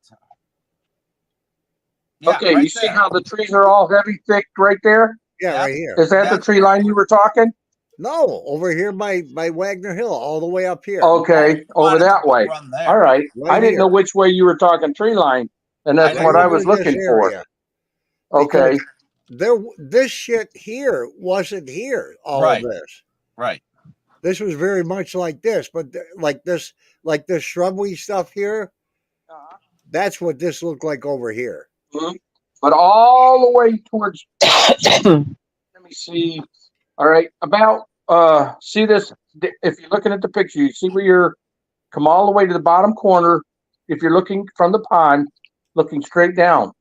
Okay, see that thick pieces of wood right there. Right here, That yeah. there, yes, that was the tree line I was thinking. Okay. So was I in your Because book. that would have been that tree line went all the way down and then went back towards the other opening. That's where all that was. It just Yeah, feels that goes like forever. yes. I thought you were running towards Wagner Hill though in the book. I was. I Mm-hmm. ran. Tim and I ran from right here. From here at the pump house, we saw a guy. Right. He ran that way right through this field, and we ended up right in this area right here. That's what I was getting. That's where he leaned up against the tree and then was gone. Right. And Tim was back right here in front of the house before I got over here. Yeah. Now, and the where were second- you? Where were you with Mike when he got a little strange in the field? That's what I didn't understand. Right out and through here. The same place? Coming, yeah, in the same area. Right up and Okay. through here. I still want to know what that round thing is. Crop circle. Yes, looks like it. So you were saying something last night about silos. Tina, What? Charlie says there was a pumps. Where am I? There were wells over here. No, go up a Up. little bit. Remember, out the back door, right there, Yeah, right in that here. area, somewhere in those wooded area. Yep. So if you look at that 1861 map, it shows a house here and it shows a house here. Yep. I'll be goddamn. And the other pump, the other well, may have been for that other house. Yeah. So I've never Mhm. seen the house, never seen the footage, because in back in them days, that could have been the wooded area too, because there used to be an apple orchard over in that area, Right. to where right. we used to get apples. Because the Evers brothers built two houses near each other, and this is the one. David Everett lived in this one. I don't remember. I can't remember. Charlie was his name. Charlie Everett, I don't remember. Yeah. No. but he lived in the other one. Then this one moved to Iowa, sold the house to the Burton family, who in turn sold it to the McMahon family. The first McMahon, Michael McMahon, 1861, moved into the house here. And the McMahons, according to the tax records, have lived in that house for 100 years. Wow. The last McMahon, oh shit, I got the names, so many of them in my head. Was it Elizabeth or was it, I wish Jonathan were here, he'd fix it right away. But they moved out in 63. 63 was the last year it said on the tax rolls.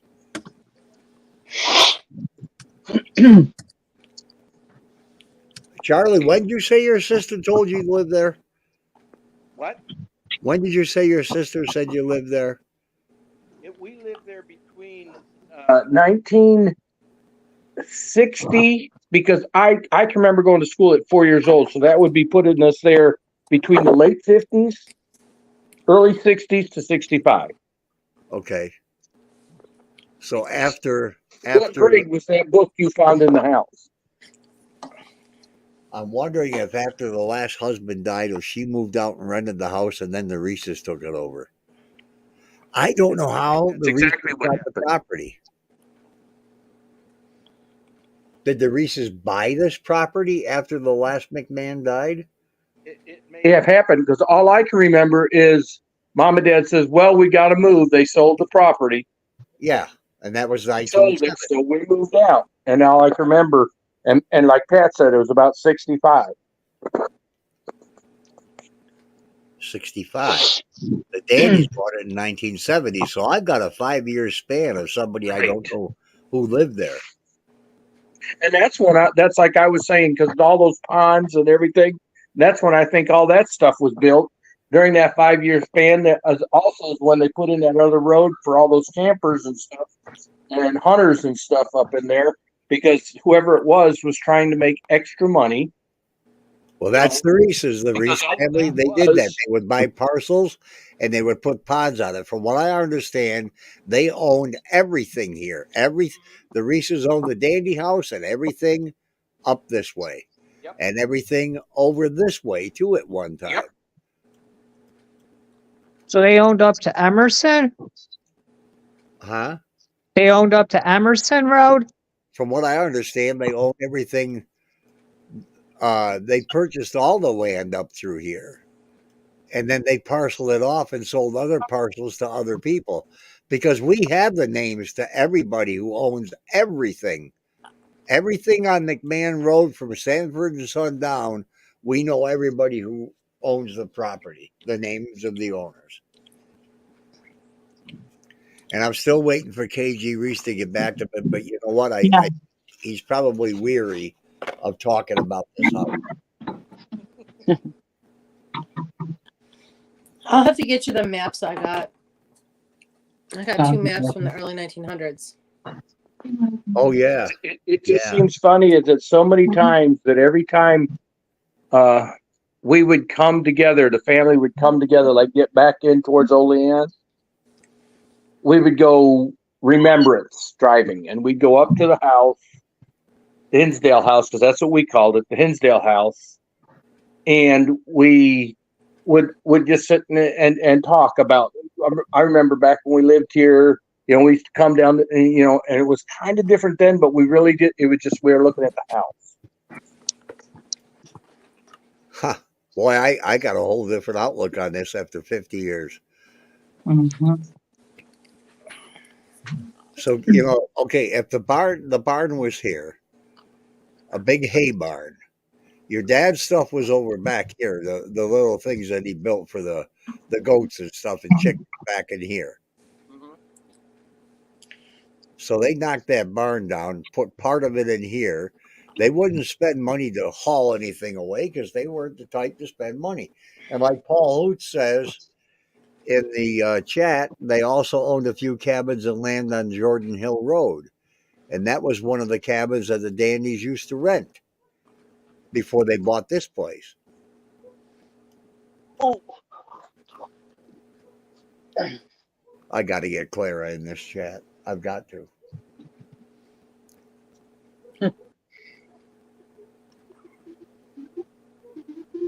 Boy, we went. I remember in her book, she says, I would like to talk to someone who lived in that house before we lived in it to see if they had anything strange that went on. And kind of strange things we would see. Yeah, we would see people walk by the windows. We would sit down to eat dinner, and the door, because where the kitchen door is to go out on the porch, that wasn't there. But that's where our kitchen table sat, in that area. Yeah. And the door goes out towards the back. That one was there. And we would be sitting and eating, and all of a sudden that door would open up. Come on in, And Dad John. would look up from eating. He'd say, "Come on in, John, have a seat and have dinner." And we just keep eating. Mom would get up, shut the door. We just go on. Now, the bathroom that's right there behind that door now was never there. It was upstairs in Laura's room, Laura's room. Yep. Laura's room. because that's where the bathroom was. It had a tub up all the way towards, when you went in, all the way to the right. Then you come over, there was a toilet, and right underneath the window was the sink. And then that little piece of wood that you stepped on to go into the bedroom, many nights when I was young, 4 and 5 years old, I would wake up, go to the bathroom, come back, I'd lay down on that board, and I'd find myself, I'd wake back up and I'd be laying downstairs in the kitchen. Not have a bruise on me at all. And not know, hey, and I'd get up and go back to bed. Mom and Dad, and I'd tell Mama, I fell down the stairs last night. She said, I thought I heard something and went, oh, well. And I can remember one summer, we were playing out in the driveway. I was young, and my sister Pat, and I think my baby sister Franny, she might have been 2 or 3, 2 or probably 2, and she was running around, and they had, I called them hover bees.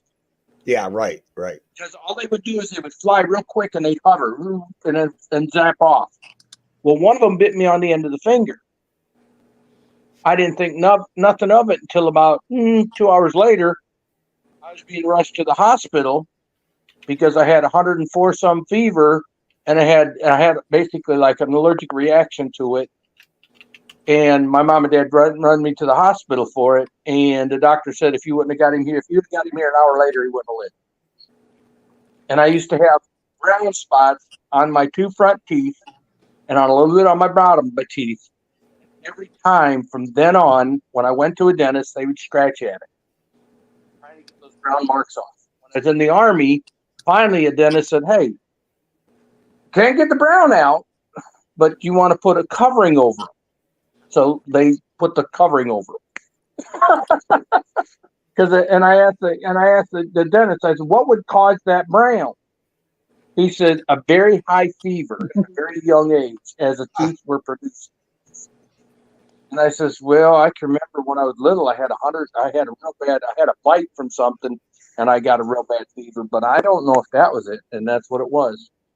And I talked to my mom later. She said, oh yeah, we almost lost you that day. Huh. There's a lot at that house that, little memories that come back here and there, but my sister Mildred, I asked her to just jot down things. She says, my memory isn't that good anymore, Chuck. You'll have to ask your sister Pat. So I'd already asked Pat, and I haven't gotten nothing. Maybe she. I think what I may do is call Pat here in a couple of days or so and ask her if she wants to go up in June, because she's a widower. Yeah. And she's also retired. If she wants to go up in June with me to the Dandy house or to the Hinsdale house. We always call it the Hinsdale house. Huh. Because we went from, I think, there, we went back to Cherry Street to the house, the Holiday, basically where my dad grew up. My uncle owned it because he stole it from my dad's portion of it, because my grandmother had split it in half, and some way he finagled her into it, and he got it all. And then we moved from there. We moved over on, all I can remember is where Bosie sits. If you're looking at Bosie's, and you go to the left, all the way to your left, there's a road that goes all the way back towards like Olean and stuff. Yeah. I can't remember the name of it. Dugan Road? No. Shit. Yeah. I know what you mean. I know what name it is. But there, as you turn down the road on the left, there was a farm. Big barns, the whole 9 yards, a pond and everything. And we rented that house also. After we left there and went to Cherry Street, and then we went back to Cherry Street, and then we went up to Rock City. up on Rock City Road. Yeah. Oh. Wow. Boy, That house over the Dandy house was sold, so we moved. But Mom and Dad was going to buy that farm, and they were putting in the paperwork to buy the farm, and some guy come walking in with cash and bought it right off and underneath us. And we'd been there for a couple years, and then we moved out. Because I can remember doing a family reunion there and running around drinking a little bit of beer out of everybody's can. Sounded like Sonny every time he set up the equipment for my band when he was back then running around getting all the beer from the college students. Mm-hmm. Because remember, back in them days, you were 18, you could drink. Oh, yeah. Yeah. Because I had a cousin that his birthday and my birthday were the same day. And if you go up on the Pennsylvania-New York border, up towards Rock City, up on Rock City, way up there towards Pennsylvania, Bradford, no, not Bradford, yeah, somewhere up in there, there used to be a bar that there was a line down the middle of the bar, and on one side, you could drink because you were in New York State, you were 18. On the other side of that line, you could not step over the line if you were drinking. If you were 18, because that was Pennsylvania, and they were 21. And my cousin and I went up to that bar, and he would sit on the Pennsylvania side, and he was drinking. I'd sit on the the New York side, and I could drink. Of course, there was a lot of other things that happened during that birthday year too, but that's beside the point. What are your chances of coming up in June? Huh? What are your chances of coming up in June? I'm pretty good. Because all I got to do is I'm going to sit down and all I got to do is go on and get the motel set up, get the airfare and car pickup, that kind of stuff. That's all I got to do. Yeah. Because I'm retired. My wife and I can come up, and I'll leave her in the motel, and I'll go up and spend the night with you guys. She loves it up there, but she likes it outside. She doesn't. Now, my daughter would feel something, but she don't feel nothing. She just, there's a smell in the house she don't like. Yeah, she told me that. Yeah, it was like the mildew, or like you were saying, when you go down in the basement, that smell that's in the basement, that old mildewy, rocky, moldy type smell. Or in old houses, that's what she smells, and that's what she don't like. I can smell it, don't bother me. I don't remember that smell when I lived there, because, even though it was that old, but yeah. It's Windfall Road, by the way. Windfall Road, you're That's thinking it. Windfall, that's it. I knew it, I just couldn't think of it, but Kelly put it in there. Yeah. I could take you to it, but I couldn't. And she asked, because right after we moved out of that house, they took that great big porch off the front of it, and it looked like a box. Yeah. And the funny thing was, in my head, I can remember everybody talking back in the 70s about the Dandies. I didn't know their name. All I knew were the people who bought the house. I won't be a minute. They have a lot of problems. And my older sister said the only reason they're having problems is because they're changing the house. They don't like people coming in and changing their domain. Because I think I've seen one time Ron went to bed early and it was dark. Because back then, all through the house, only kind of lights we had all through the house were the kind you pulled the chain on in the middle of the room.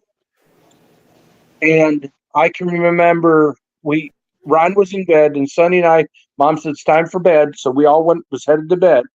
And Sonny and I went upstairs. We got to the top of the stairs and looked into the bedroom, and we seen two glowing eyes that looked like cat eyes bouncing through the bedroom. And that's the only thing I can remember ever seeing that was strange. other than falling down the stairs, and I mean, you'd hear the normal thump in the yard, and the house. I hear it in my house here, the house will creak and groan and all that, and that's what you think it is. Yeah. I can remember all that, but it never.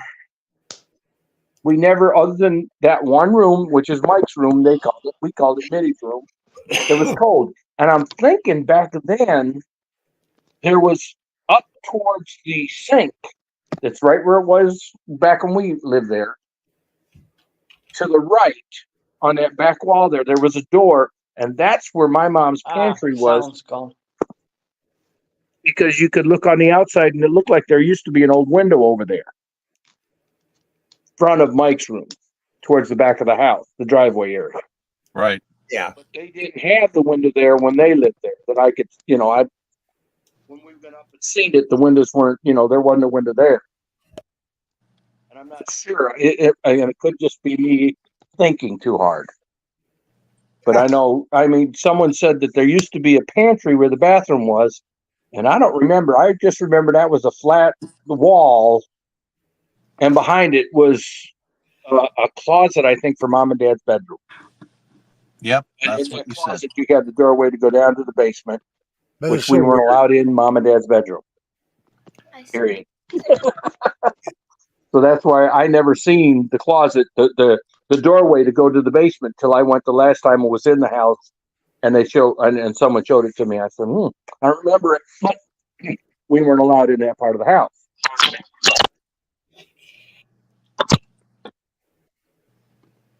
A lot of interesting stuff up there. A lot of changes in that house. Oh yeah, and that was the biggest thing. Is I mean, yeah, we seen people walking around and no footprints in the snow. And what was funny is we used to take and well, we had a cat that had some kittens, and during the fall, as Dad was insulating the house, because Dad would get pieces of tin and put outside about maybe a foot, Can't see. 2 feet away from the house, and he would go over to the field and he would sickle hay with one of those sickles. He showed us how to do that. We gather that hay and we would put it between the tin and the house. And then as we were up in the upstairs bedroom, we would drop the kittens to see if we could hit between the tin and the house. And then one of the kids would run down and get them. Ron. Well, you did it, though. I mean, they never got hurt. No. None that I can remember. Oh my. But we were kids, You had to do something. I mean, the TVs back in them days, you had to wait 2 days before they warmed up to watch them. And then, I don't even remember us having a TV up there. Right. Probably not. And we were outside from dusk till dawn. We didn't have street lights back in them days up there, just like now. Well, we were always out dusk till dawn. Kids didn't stay in the house. Now they stay in the house on computers and on their phones. If we got sick, we would be sitting out in the yard doing something. Yeah, we never stayed in the house. Hey, Jonathan. Colette is from Charlie over there on the left side. Deaf old man. Colette is from Liverpool, England. Hiya. Lord. It must be 4 a.m. there. I was in England from 79 with the King's First Own Border Regiment. We were training with them. I was with the 101st, my first military unit. And it was in 70 because I was at Fort Campbell from 76 to 80. And the unit I was with went to England, and I was a cook, and I loved it. Wow. It was neat because you walk into a pub, and they would take your keys, and they would make sure that you got a cab back to where you had to go. Of course, I didn't drink in them days either. Oh. Jonathan, Charlie always has stories. But one story he told us, there was no barn where the pond is. The barn was up here, which is where that foundation is. Yep. So we're going to have to use some equipment and see what's in this area and how far that barn foundation goes, because there was no barn where the pond, exactly where the pond is. Is that where Dad wants to get the backhoe? I don't know if he wants to do it there or not. Oh, And I know I'll be digging over through here. I mean, metal detecting in this area. Oh, brother. And Jonathan, like we all suspected by that map, your 1861 one, second house right here.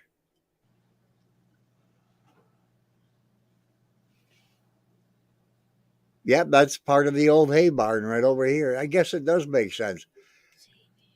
And all of this stuff up through here was at one time hay all through this area.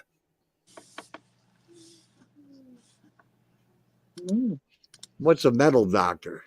You got a metal doc? Would you get an AI doctor now, Kim?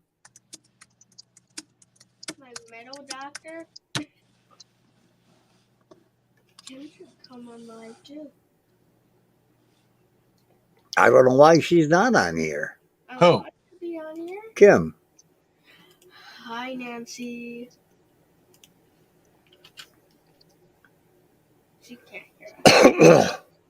Nancy, are you awake over there? Hi, Nancy. Yeah, I was muted because the dog kept barking. Well, she keeps saying hi, Nancy, over here. Oh, hi, Nancy over there.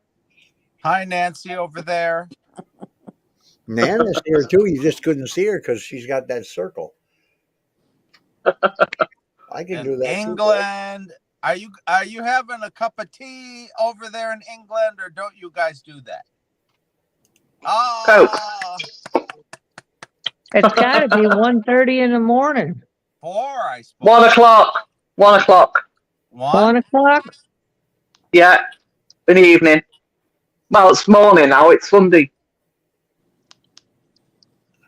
Well, I'm having coffee and not tea, but Yeah, I'm done. I only drink tea anyway. Green tea. On that, I don't drink coffee. I've not drunk coffee for 21 years. wow. And I'll bet you don't use tea bags either, do you? Well, I use loose tea or I use tea bags. It doesn't make no odds to me. But,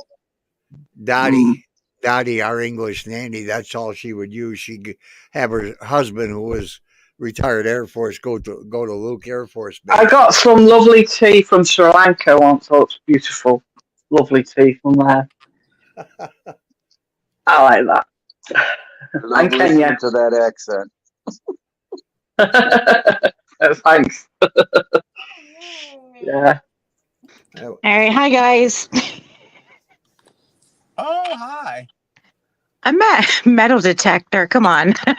Hey, Yeah, I Tina, knew what you meant, but Paul's being it still anal. corrected you again. It said metal, MEDAL. Oh my God, you're right. Tina, what do you think about? I don't even know where I'm at. God, there's so many pages. I've written to Dan 3 times now, and he's not responded. But I want to have an event up at the house, Tina, for 2 days For what? for me. It was the 25th, 26th? And just let people do what they want. We don't have to stay there all the time. But I mean, Yeah, you do. why does everybody else get events and I don't? I'm the big shot. I'm the expert. And I want to have a book signing up there. I might as well do it then because the book's coming out the 17th. Right. If I was over there, I'd come. Oh. Would you now? Yeah.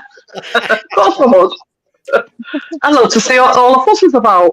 I could get you another cup of tea. Yeah. I've been waiting for Dan to. He might be at hit one of his daughter's things or something. I don't know. You're doing it on the 25th of what? August? August, Yeah, when it's nice and hot. Oh, come on. or it could be. Oh, It I could be. love the hot weather. It could be 2 weeks before that. I think there's a whole week that's open before that. No weekends are ever open. We know that. Right, they're sold. And Oh, I'll Paul, be seeing Dan class in September. I go It's back coming to work. over here. I go back to work on the 26th. 26. Okay, hang on. Let's try and figure something out if we can, because I don't want anything happening up there when you're not there. If you can I do don't it, care. I do. well, the 25th is a Sunday. August. Yeah. Elizabeth said Dan's mom's birthday. What? That's where Dan is right now at his mom's birthday? I don't know unless she's saying that's his mom's birthday is in August. I don't know. Oh, There's Cheryl, Tina. Niedermeyer. Oh yeah, Cheryl saying hi to you, Tina. Do you have the chat or no? Is it on your screen? I don't know if I have a chat open. Hold on, I have to look. I've tried it and I keep disconnecting. I got to keep watching back here to see if there's anybody in the back room. I don't think I there is. just opened it back up. I don't Oh, see it. Charlie. No, Charlie's here. He's right there. Jeez, I can't Yeah, I see it. see him. I got 8 people on the screen. I can't see who I'm looking at. Public, no, not 100. No, I go overnight. Let's see, overnight. And here comes that screen again. I'm going to share this screen. 100 Hinsdale House. Bingo. These are the dates that are open. And here's July. I can't see for shit. August, the 4th, 5th, 6th, 7th, and 8th is open, Sunday through Thursday. August 4th through the 8th. That's kind of crazy. July. You would think that they would be booked up. Oh, the weekends are when everybody seems to want to be at the house. Mhm. But these dates will start filling in too. Yeah, that last week is when I have to go back. That sucks. It's See, when I like have my April. It's usually when I have my bus training, and it's usually when I have my in service and all that crap. Yeah. Somebody else just popped in somewhere, but I don't. Because we always go back before Labor Day. Jonathan. I can tell you. Hold on, I can tell you exactly when I go back. Hi, John. Hi. I want to pop on and say hi to all you lovely people. Hey, hi, Hi, Jonathan. Jim. Hi, Hi, Paul. Hi, Jonathan. Nancy. Hi. Link has disappeared. Hi, Tina. Hi, Charlie. Just me Hello, as the Jonathan. Marcy. It's Marcy. Yeah. Hi, Marcy, and hi, Hi, Colette. Jonathan. Hi. Hello, love. You all right?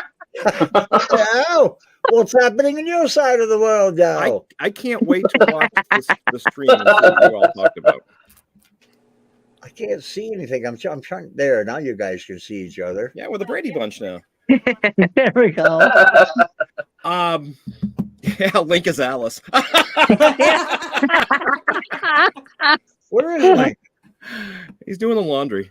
Oh, he's in his living room with his grand piano over there. So, are you booking something in August now? I want to book a 2-night, one night, one day, or 2-night event. Is the 17th available again? No, it's not. No, Oh, that's rats. the first thing. Oh, And I would like to ask Dan. I know he says he doesn't boot anybody, but that's not entirely true. Because if sometimes he accidentally double books, somebody's getting booted. And right, I'd like to have my book signing at the house. Where else would be more fit? That would be fun. I think if you Then put why it don't you that book way. and find it? It's the new one coming out. Hey, And you'll- Paul, did you have Jonathan read it before you do it? I would like Jonathan. I wanted to he surprise proofread it him for with you? that question. I wanted to surprise him with that. and say I'll send it to you if you'll accept the fee for editing. I will accept nothing from you. Well, And you'll with have regards to that, I've told you before, I'll help you in any way I can. You need to get this book published, Polly. I know. Get off your duff. Mommy's hair is a different color, but I can't tell which one. Well, I just wanted to come on and say hello. But Charlie, did I hear you're coming up in June too? For a second, come over. You don't have to get on screen with your. I'm going to come in June. June, when everybody's here. Yeah. I'm going to try to be there with you guys. Hi. Angel's saying hi from the corner, but her hair is all. Hi. Hi. All right. It's just This is Colette. She's in Liverpool, honey. She's in Liverpool. Oh, hi. She's gonna walk across the street and wave at me. Oh, yeah. Hi, Angel. Hi. That was cute. She called you. Did you get the chocolate milk? What chocolate milk? You got chocolate milk? Oh yeah, I saw your yeah, mom yeah, here. yeah, I saw your mom here. Yeah. She had a Yeah, walk. we're not gonna drink it in time, and it's only got 2 days left. So I was like, it's going up to you guys. Boys can finish that in a night. Yeah, I know. Emerson will have chocolate milk gone in 3 hours, a gallon. Your son did not drink any soda. He drank juice and milk. Yeah. Her. I can smell it. The chemical. Yeah, no, I can smell. I mean, there. Perfume and chemicals is all I can smell. It's toner, so I think- it'll make my hair like either it'll lighten it up or even make it gray. Charlie's trying to listen. He's got his ear next to My the hair microphone. can't hook up again. I'm trying to make my hair gray. Oh, If I grow my beard again, what about you dyeing it jet black? Oh, it doesn't work on gray. Never mind. Not in gray hair. Why are you Yeah, trying no, to do I'm it trying gray? to get mine to go gray, Paul. Brown will work. I'm doing gray. Yeah, right what's up with that, Charlie? I can make your hair gray.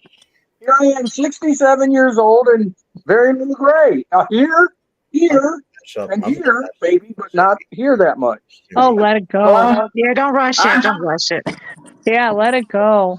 Link's background now, might just say. Oh, Link's back. Yeah, I just went to his house. I went to Link's house. Get out from behind me, Link. There you go. Yeah, Charlie, have you ever gotten over the ear headphones?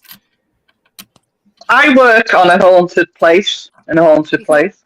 You Because if work you got in them one? over the ear, you could wear Yeah. your hearing aids and wear them. Where is it, Colette? It's the old Mud Air Base when the Americans came over here in the war.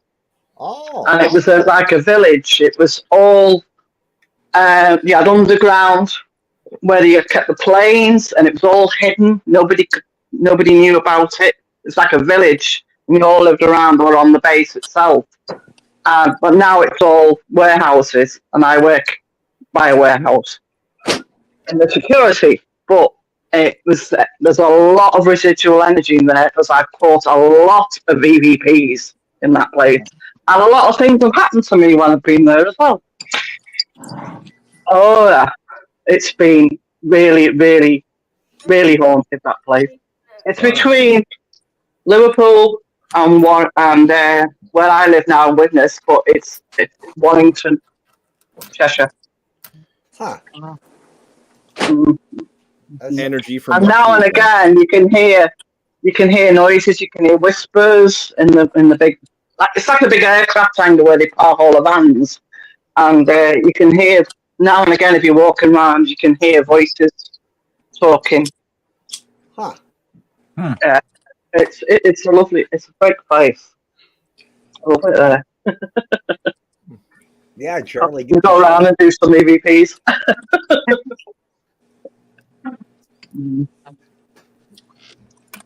Do you ever share any of the evidence you get, or do you just have it for yourself?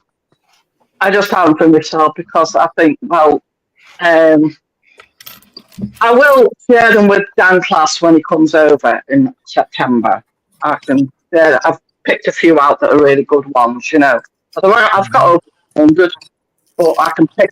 I've caught some in here as well in my house, and loads of times I've caught loads of EVPs in this house, and it's not family or anything. It's just like I just ask out, and then I get them. Wow. I love it. I love doing EVPs. I love doing them.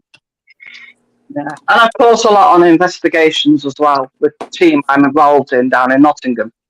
And they're at a castle at the moment tonight. They're in Dudley Castle. So they're doing an investigation there. And I'm going in May to an investigation with them to the old Trip to Jerusalem pub, which is built in the side of Nottingham Castle. And it goes to the 9th century or even further. Wow. We got all the old places. We got nothing but junk over here. Yeah. I don't know. I've never been so scared as I was in my life at Fairfield County Infirmary. Indians didn't Yeah. build That's castles. not beholden. Oh my goodness. Mm, mm. And I got that really neat EVP. I know I'm an idiot, but I'm sitting all by myself in the dark in a very top floor. And I had my phone. I got that real bad glitch of red splashed right across. I still can't explain. It's on my page, on one of my posts. And then you could hear my jacket, my vest rustling. And all of a sudden I could feel it. I turned to my left. I don't know what the hell it was, but I got up. I left real quick. And I listened to it on my phone at my mother's house. I heard a achoo. Yeah, yeah. And then I went, I'm glad I didn't listen to it that night. Yeah. That place made me cry and run out of the How building. deep that one is? And I cleaned the When I last. call EVPs in where I work, it's always like I'm stuck in the middle and they're having a conversation between the two of them, whatever it is, you know. And I just happen to hear it or catch it, you know. It's really good. I mean, I've had an EVP here ages ago, and I thought, who the hell's it? I live on my own. I've got no family or friends, well, friends who live with me or anything like that, or animals. And I caught an EVP saying, you're not fair on me. Well, I'm not fair on. I don't know. And it was a man's voice, and it was so loud. Unbelievable. Who fell down? Yeah. Who fell off? Charlie did. Charlie fell off the screen. No. I caught one in Derby Jail in Derbyshire way. We were all in the debtor's cell, it was, and this goes back to 1700s, 1600s, like that. And we were in the debtor's cell, and we were just talking between ourselves. You have this, and we'll do this, and we'll do some this and whatever. And I got a voice come through of a man saying, he said, he owes me money, Callahan. And it was so clear, unbelievable. When I played it back, I heard it and I thought, oh my God. And my hotel nearby was Well, I hope Callahan wasn't with you, Colette. he actually, I don't know the history. I don't know the history of that. Apparently, he was a debt collector. And he was amazing. He was like a jailer, you know, type of thing. Yeah, he wasn't very nice. You were echoing, Charlie. Echo. Can't hear anything. Oh yeah, he is. Still is. Charlie, you got a screen on somewhere that's echoing. You got a screen on somewhere that's echoing. That's weird. It took me off, and I went back on, and now I've got, I don't know what it is. Oh, it's okay now. Yeah, there he went again. Aw.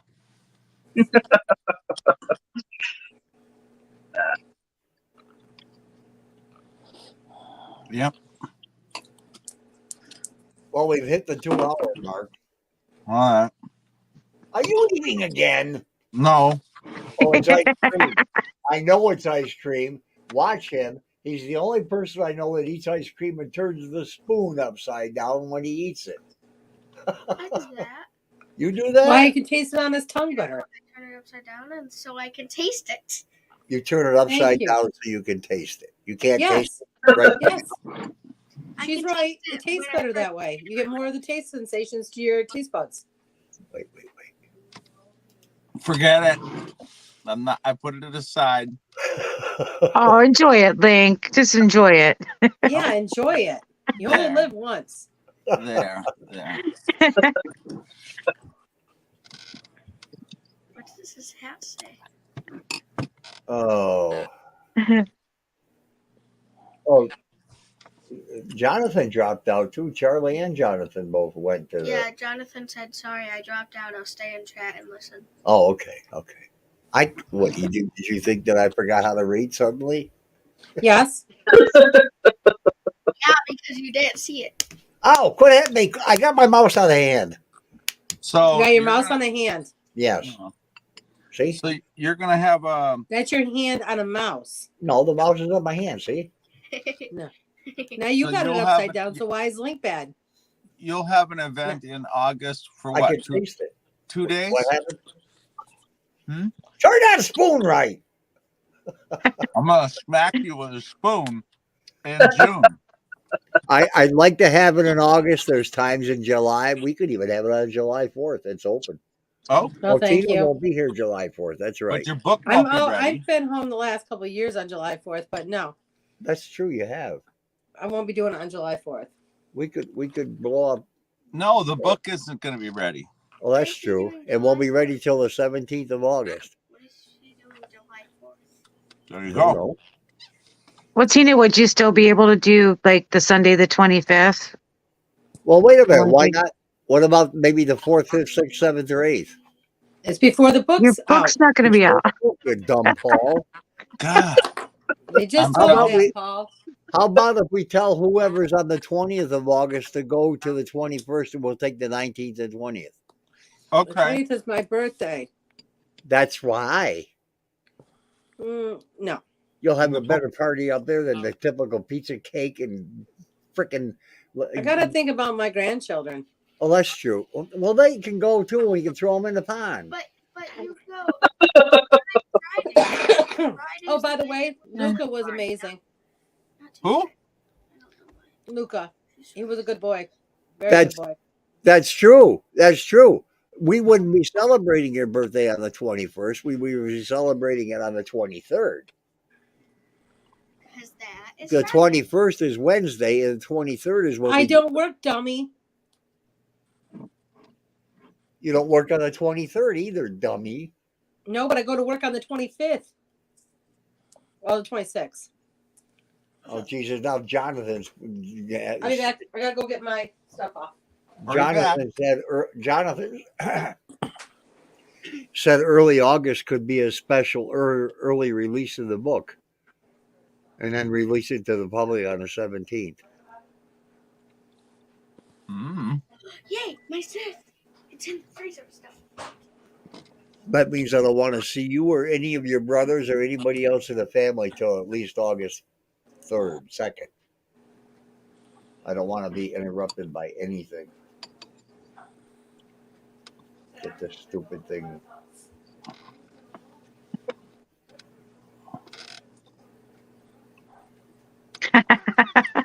I didn't finish my sentence, and he's eating stuff upside down, and somebody else just fell down. Why are you talking about falling down? We have We now, lost- now we have 6. Oh, fell off the screen. Oh, Well, they all know what I mean. well, I don't know what you're talking about. That's what I say. Yeah. Somebody just came back in. I got a beep in the back room. What are they doing to you? They will need to connect their mic and camera before you can add them to the stream. If you can hear me, Marcy. Okay, there it is. And then I lost the freaking page. You fell off? I fell off looking at my calendar, yeah. Because I'm trying to time it around work. Mm-hmm. What kind of ciggies do you smoke over there, Colette? They're called Colton Super Kings, Oh, okay. but they're Ultra? expensive. Colton, yeah. How much does a pack of cigarettes run you guys over there? Oh, need a mortgage. Yeah.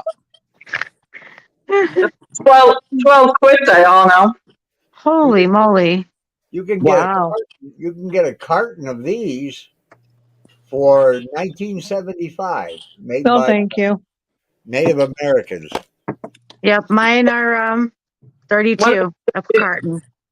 When I went to Missouri last 2 years ago, I got I can get 100 for $23. Oh, okay. the same ones that Kim has. I can get for what 27, That 28. was cheap. Very Yeah. cheap. I can get it cheaper if I go to Tuscarora, but if I'm lazy, it costs me more going to the casino one down here in the falls. Oh yeah. But I go to the supermarket or anywhere, the same price. Oh. Yeah, a regular pack of cigarettes in a supermarket here is, what are they, like $10? Probably. The name brand. More. 15. Mm-hmm. No, I mean, 7-Eleven, I think they have for. I'll have to get some more tomorrow. Well, today. All right, I'm guys. My food's almost done. I'm going out later. Not later, I'm out but of here. Okay. Have a good night, everybody. All right. Yeah, we're all Good gonna night. get here. Night. They're not $10 where I see them anymore, Cheryl. They're the bagged ones are going up to they were 12, now they're either 15 or 18. And here at Ron's anyhow. How many you get in a bag? Same as a carton. Don't they get all broken? No, none of them are broken. You buy Lucy's? Yeah, in a bag, like a regular bag. Yeah. get 20 in these. Just 20 in the pack. 20. That's the same as us here. I would think they'd all get busted. No, they're packed all nice in that bag. No, I've never had a broken one that I can remember. Oh, I'm picturing them just thrown in some plastic bag. Oh, no, it's all nice and neat. No, Very they're all neat stacked. Oh. Oh. Pack of Marlboros is $15 plus tax. Holy moly. The bags are $8.50 in Limestone. That's where we go is Limestone. I've never seen them that cheap. Holy cow. And we can't smoke anywhere now in pubs or clubs or anything now. No. Like that. Some parts of California, if people can smell your smoke in their yard, you get a fine for it. Yeah. But California is a garbage state anyhow. Vermont's pretty Nazi about it too. Yeah, New York's right. Who is? Vermont. Oh. Yeah. You got to get rid of those Nazis. That's Yeah, that's where we either go to M&M or See, the government don't realise here that all the taxes you pay, you've got to keep cigarettes going and alcohol because they pay taxes on it and it goes to the NHS. Yep, absolutely. So, you know. Well, we're fortunate down here, Colette, that we can go to. We have some Native American reservation areas that they can sell a lot cheaper to us without being taxed. That's the only reason ours are so cheap. Yeah. Yeah, otherwise it's $100 a carton. Oh, it's crazy. Dan just got back to me. He was at a wedding, and he said, "Whatever you want, we can do." So, all right. Is he drunk? Why? He always gives me. I want a week. I want a week event. All right. Make Holy sure you say moly. it. Make sure you say it on the stream and tell them what days you want, even though they're taken. I'm going to have everybody kicked out. Yep. Let me see. We'll go the 11th through the 16th. No, 11th through the 17th of August. That way on the 17th, I could have my 51st anniversary again. Yeah. Oh, wow. So the 11th through the 17th. That's what you're aiming for. Yeah, there's only 2 days open on that week, but Oh, well. Well, other people get bumped. You're more important. But I could go the 4th through the 8th. If it releases on the 17th, that's when they start mailing them out, or that's the day you'll have it in your hand. What'd you say, Link? Wait a minute, hang on. Oh my God. The 7th. I gotta say this shit over again. 17th. Is that the day the manufacturer puts them in the mailbox, or you'll have it in your hand? 17th. It'll be available online the 17th for sale. That's the release date, you big dumb person. so you will not have it in hand. Right. It'll You take won't 2 have days. You won't have it to sign at the house. I will have early release, like Jonathan mentioned, and get up maybe 50 books from my publisher to have in my home and take with me to the grocery store if I want to. On the 17th. Tim Hortons. On the 5th or the 6th if I want. Oh. Early release, public release on the 17th. Okay. I should have done that. I should have done that with the first one too. Because it's being re-released on the 14th of this month. Well, thank God. Just the Kindle or the paperback? I'm gonna do the whole thing. I still have 4 days. Isn't it called the whole kit and caboodle? Huh? Oh, Jesus, Marie and Joseph. Isn't it called the whole kit and caboodle? Absolutely. Sorry, I can't hear you when other people are talking to you on your dial-up internet. Okay. All right. It makes the football come He's gonna put it in the chat so we can all read it. Not me. I can't see the damn chat. Yeah, neither can I. Okay. The whole kit and caboodle of what? I'm gonna have all 3 versions: Kindle, paperback, hardcover. Yeah, the whole kit and caboodle. Duh. And I'll give it to you in little nippets of pieces of paper that you put together too, like a puzzle. All 900 pages. We're gonna put you together like Humpty Dumpty. If I keep drinking pop, I'll look like them. I already do. Anyway. Well, here's what's going to happen there, Cindy. Make sure Link's copy is written in Chinese. It will be Chinese. I'll take it right off the. I'll take it right off the an ad for a sleeping bag. Whatever it says for the sleeping bag, that's how I will write that on his book. Oh, that had me in stitches. Chinese. I don't. And Cindy, what I'm going to do is for when we have a live stream on Saturday, after the release of the book, I'm going to give a free book away once a week. Everybody will be put into a random drawing that you will be able to watch online, like I used to do with my coins. Oh. Why not? Thank you, Michael. What do you do? I'm looking for Jonathan's comment.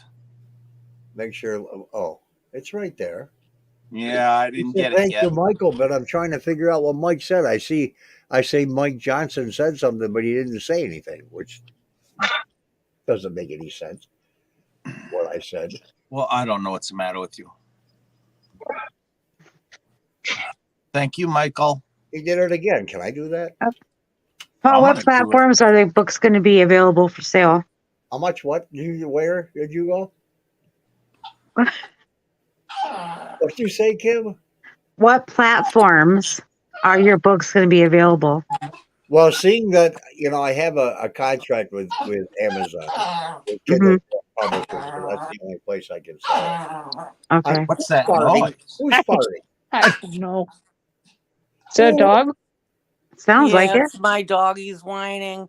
Oh, I thought there was somebody farting like crazy. That's Well, me. thank I'm you, always Michael. barking. Michael, thank you for the stars. I can't send stars on my freaking Facebook. I don't know what's wrong. I can't get him. Link gets him because he put his name somehow into the page, and I don't know how to get him out of there. I'm gonna have to drop off or something. He's sending stars. Nancy, why am I looking at your elbow? I don't see anything. It's all black. Now she fell off. No, there she is again. She's trying to pick her dog up, or she's doing calisthenics. I can't Maybe tell. she fell off the chair. What did I do now? Did you fall off the chair? No, I was trying to get the dog to come up in my lap so he'd quit whining. Oh. You gotta do that sometimes. Oh.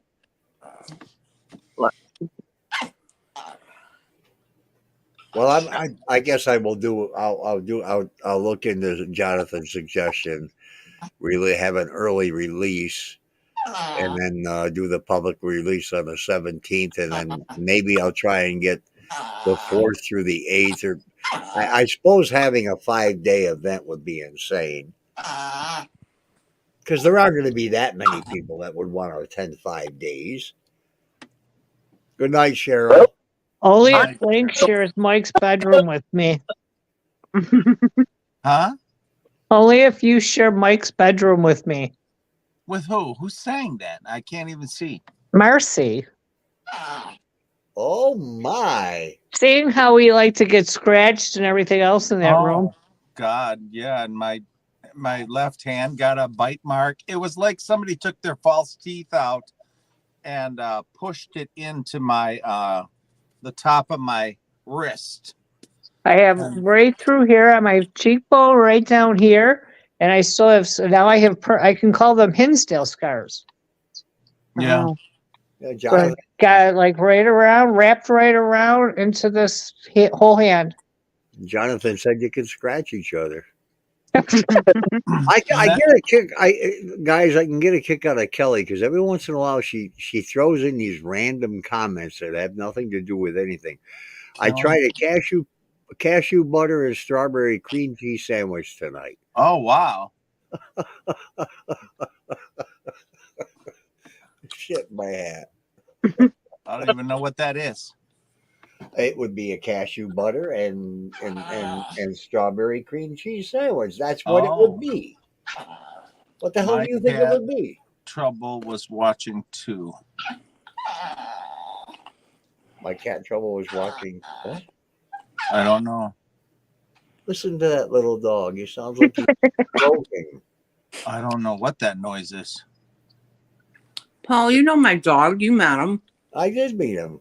Sophia babysat him. And when we got back to the house, the dog ran to you before he ran to me. Liked you better. Shut He was up. probably saying, I don't like your granddaughter. Will you take her the hell away from me? She won't leave me alone. Oh. You know, every time I plan a 1 hour stream, it goes 3 to 4 every time.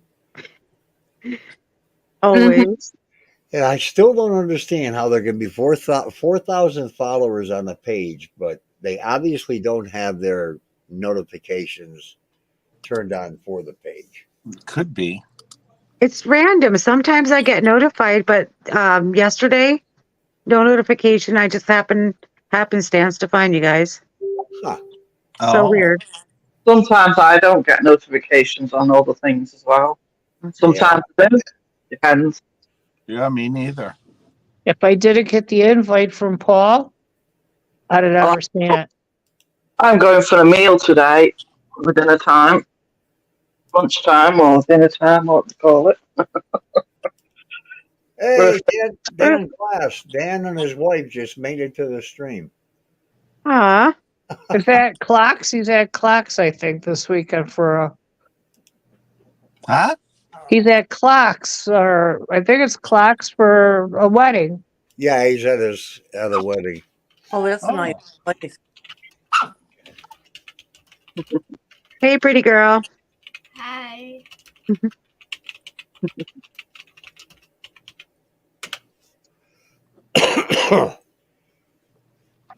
Yeah, I don't Well, know. Facebook is kludgy. Hmm. I think I'd I better do head it off. all the It's time. 22 in the morning.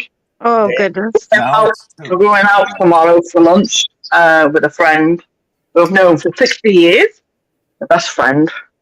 Wow. Oh, that's cool. Yeah. Hi. I don't see her that much, but she's coming up. Dan said hello to everybody. Hey, Hi, Dan. Dan. Hi, Dan. Hi, Hi, Kelly. Dan. Mhm. Dan, Who said you're gonna have one of my pops? enjoy I your will company. see him in September. I can't wait to meet Dan in September.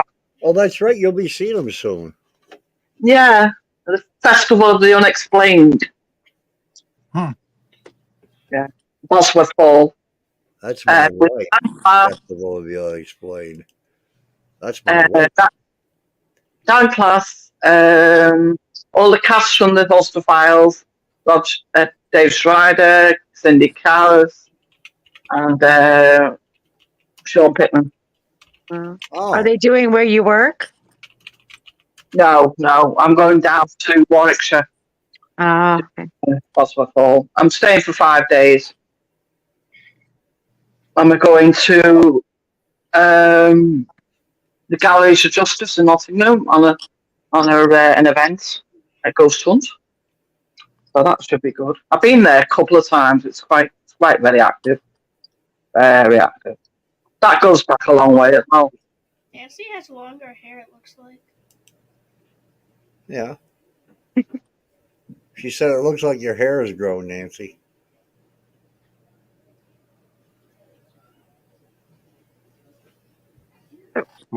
Too long. I got to get a cut. Oh, Yeah, me too. I don't know what I'm gonna do. Jeez. I know. Seriously. Keeps getting in my eyes. I Oh. can't believe I had hair down the middle of my back. Now that it wouldn't grow that long if my little dog is going to cross over the Rainbow Bridge soon. Ah, geez. I don't want to hear that, Carol. Mm. oh, Yeah, Colette, Nottingham is one of the places since I was a little kid that's been on my bucket list. Hi, Junior. Yeah, Nottingham's very, very old. I'm going, like I said, I'm going to the Oldie to Jerusalem pub in May the 11th. okay. Oh, you're leaving? Okay. That should be good. It's very active in that place. Wow. Really a nasty spirit in there as well, but bring it on. I'm not bothered. I go anywhere. I'll do anything. I'm not scared of nothing, me. Not at all. Nah. She reminds me of Dottie. I don't even. I've never been scratched or anything like that. I've never been. I just go in, be respectful, and that's it. End of. What I do, I like her voice. It's so good. I know. I used to. That's what I fell in love with Dottie. She took care of Noah for after 6 weeks. We both, continued working, and she would watch him all day. And the funny thing, she was an English nanny over there in England, and then she met her husband, and who was in the Air Force. They got married, and then they moved they moved to the States. And God, what a woman she was! What a toughie she was too. Let me tell you, her daughter's Yeah, the same way. yeah. I just love the paranormal. I'm so logical as well on different things. I like to debunk things Well, you have to. with paranormal. You Oh have yeah, to. you've got to. You've got to. Otherwise, you'll think, ooh. I don't Yeah. like people who go into places and say, oh, did you hear that? Oh, I'm going, ooh. Well, off like Scooby Doo, like flipping Scooby Doo. I'm thinking, God's sake, go to the noise, go to where it is, Not gonna Yes. hear. Yes. Well, they can't. Yeah, for God's sake. You know what I Well, mean? Colette, most of them can't go to the noise because they have a third party making the noise to make their videos a little more enticing, so you'll Yeah, have more yeah. views. I know what you're on about. Mm. One in the States and the one in England as well. Most haunted are worse for it. I'll tell you somebody to go watch on YouTube. No. He's over there in your country. Go watch Beardo Gets Scared. He's the best. I love that guy. He I debunks love him. everybody, and he doesn't put up with nobody's shit. I love him. He's supposed to be on here too. He keeps promising me he'll come to the live stream, but I can never get him on. He's always so busy. It's also what is it? 1:40 in the morning. Well, he doesn't mind. He's up gaming most of the time anyhow. Oh, Very true. But if Yeah. we start at 6 o'clock, that's only 11 o'clock his time. That's not late for him. What do you? Get to see Kevin. I like Dale. Huh? I like Dale. Yeah, he's a good guy. He's a good guy. Where am I? Where's my mouse? There it is. Which is this? That's my other channel. How many? I got. I used to have 3 monitors on this computer, and the lights flickered. It must be paranormal. yeah. I went on an investigation with Most Haunted team once, and that was the only time I went because I brought them out, didn't I? Cheating. In the UK, Ouija Brothers are a good group. Are they? Yes. It's all I raw like those. footage. They're very good people. Yeah, they That's what debunk I a lot of heard. stuff before. Yeah. I like Ghost Theory. Yes, They're they're pretty good too. humorous. Yeah. Beardo gets scared. I put his link in the chat, Colette. Yeah. Did you? Weirdos. He's a cool guy. I like, I mean, the team I'm involved in, Brooks Paranormal, they're really good. I mean, I know they're my friends, but they are good. They are good. Very, very good. They've had some really good evidence and different things, They're nice people. Ghost on Trent, I think, is the other one. Yeah. Yep. Yeah. Oh God! Is it Ghost on Trent that Beardo work? He works with him, doesn't Yes. he? Yeah. Yeah. Uh-oh. Excited to see what I'm doing. I prefer watching the teams over there because all of the history that's there and how old everything is they can't compare to anything in the United States. No. What about? I'll tell you what I like. Help My House is Haunted with Ian Lawman. What about Colette? What about Really Haunted? What's his face? What's his face? I can't think of his name. But his channel name is Really Haunted. I used to watch him and believe everything that was going on, and Beardo has totally debunked him to death. He ripped them apart. He sure did. Especially with the Connect. Yeah. Oh, what's his name? Is it Sean? Yes. Yes. Mm-hmm. I've met him. I used to love watching his videos, and then I watched Beardo, and I said, "No, don't tell me he's fake too." Another good one is Mythos. Mythos Paranormal. I think I've seen that one too. He's a good guy. I haven't heard of him. Yeah, he's Was it good. M? You know what I can't stand? Hmm?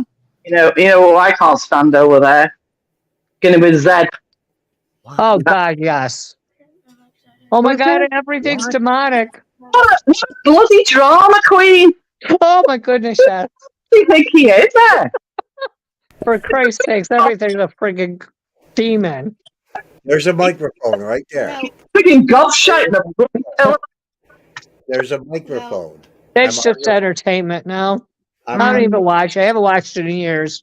I'm arguing with a little girl. There I is am because it's just all. It's all. When he says something, they run away. He's screaming and running. Oh, for God's sake! And I'm like, you idiot! And he thinks he's a medium, and he thinks he's getting taken over. God's sake! For How? that Wait a minute. Indiana house that made him go blind or whatever the frig his problem is. Wait a minute. Elizabeth asked, I don't know if this is a question, but she says, how can you fake it on paranormal? Do you mean, why would you, or how? I mean, what do you mean? And I have to say this too, while it takes 3 seconds to get it over there to her. Kim and Nancy, she can't wait to see you, but she can't say it herself, even though she's going to say it when she sees you in person. Who? This dopey girl over here. Oh, I can't wait to see her too. But maybe you can take her. Oh, it's easy to fake it on TV, Elizabeth. It's called editing, and they all do it. All the big ones are fakers. I think about 97% of them are all phonies. Mm-hmm. Yeah. Because here, Elizabeth, let me. That's then, doesn't it? You know. I pretty much explained it last night how I believe how it is, because I have been to the Dandy House over 5,000 times. It'll probably be closer to 6,000 here soon. And of all the things that I've seen happen in the house, yeah, is a drop in the bucket of all those visits. Marcy had nothing happen for 2 days. Except for that scratch on my face and my wrists and the bruise. That's it. And it wasn't caught on camera. And the only thing I heard on my audio was Rod Fee sleeping in the living room. Huh. I just heard him snoring. That's all I heard. That's what I'm saying. I mean, we go to the house and absolutely nothing will happen until it happens. Until you're ready to go to sleep. Yep. Yeah. That's a blast. It always happens to us up there. And I now you got to remember, I've been up there that many times, but how many times have I spent the night? I think it's now 12. I think it's now 12 times out of 5,000 visits to the house, and my visits were always at least 3 to 5 hours or more. Yeah. It's just crazy up there. And when that little guy, whatever it is that hates me in that house, decides to come out when I'm there, I don't want to be there. I don't, and I know when it's going to be. I just don't know why he would bother me on the anniversary when I went up. What is this? Yeah, I just go. I go. Won't let him stop you. No chance. I mean, I've nearly been pushed down the stairs in the Stanley Palace Hotel in Chester one time. I was just standing still and like looking at my camera, and the next minute, windows nearly went down there, and then it nearly went arse over tit down the stairs. I love it. I fell backwards. Instead, I did. And arse over tit, nearly dead. I thought nearly was haunted the place myself. I'm using that. I almost spit my pop all over everywhere. You're not me. Yeah, but that's all that's happened. Yeah, I've never had anything else. So. She didn't quite understand that phrase, so I had to explain it to her.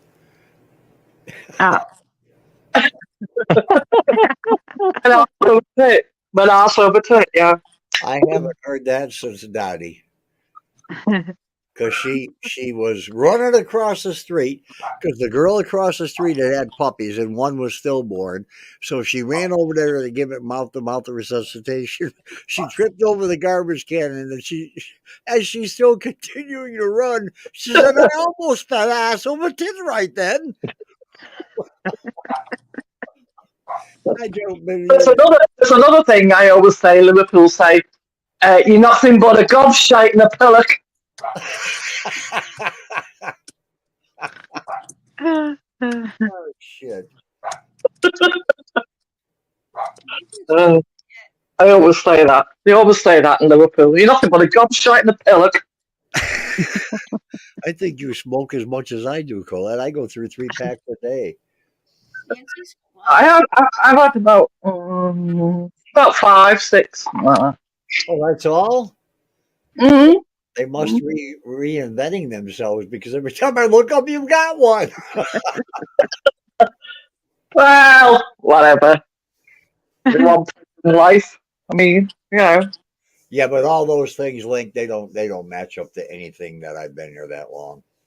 I mean, it's like I say, it's like a grain of sand on the Yeah. on a beach compared to all the hours that I've spent there. I'll give it an analogy. 1,000 hours, there's been an hour's worth of paranormal experience.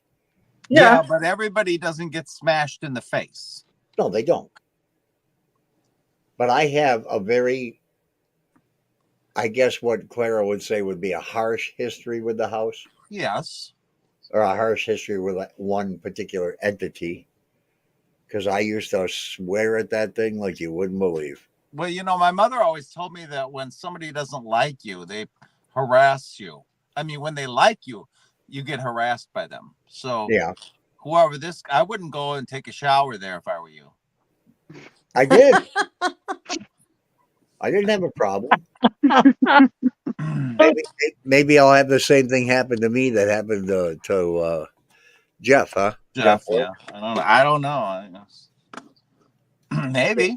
Maybe I'll get that. Well, I'd stay overnight over there. I'm not bothered.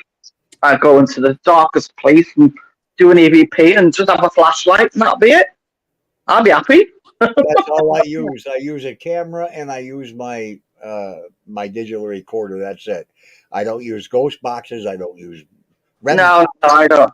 No. They don't prove a thing. I'm sorry. That's just somebody's idea. Say, oh, you know what? I use my recorder on my phone, and that's all I do. Put it on flight mode, and then that's it. It doesn't interfere with anything. It's no different than me saying, you know what? If I put this screwdriver next to this marker, and maybe if I put a lighter on top, it will heat up the marker and write a name when a ghost wants to touch it. There you go. There's a new gadget. Oh, God. All over Dan's walls. Yes. Yeah. Oh, yeah. What is this now? Elizabeth messaged me private.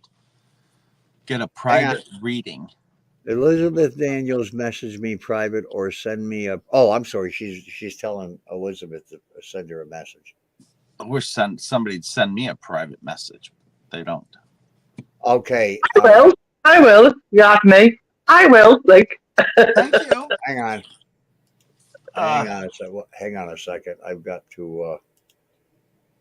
Who are these people? I don't know who they are.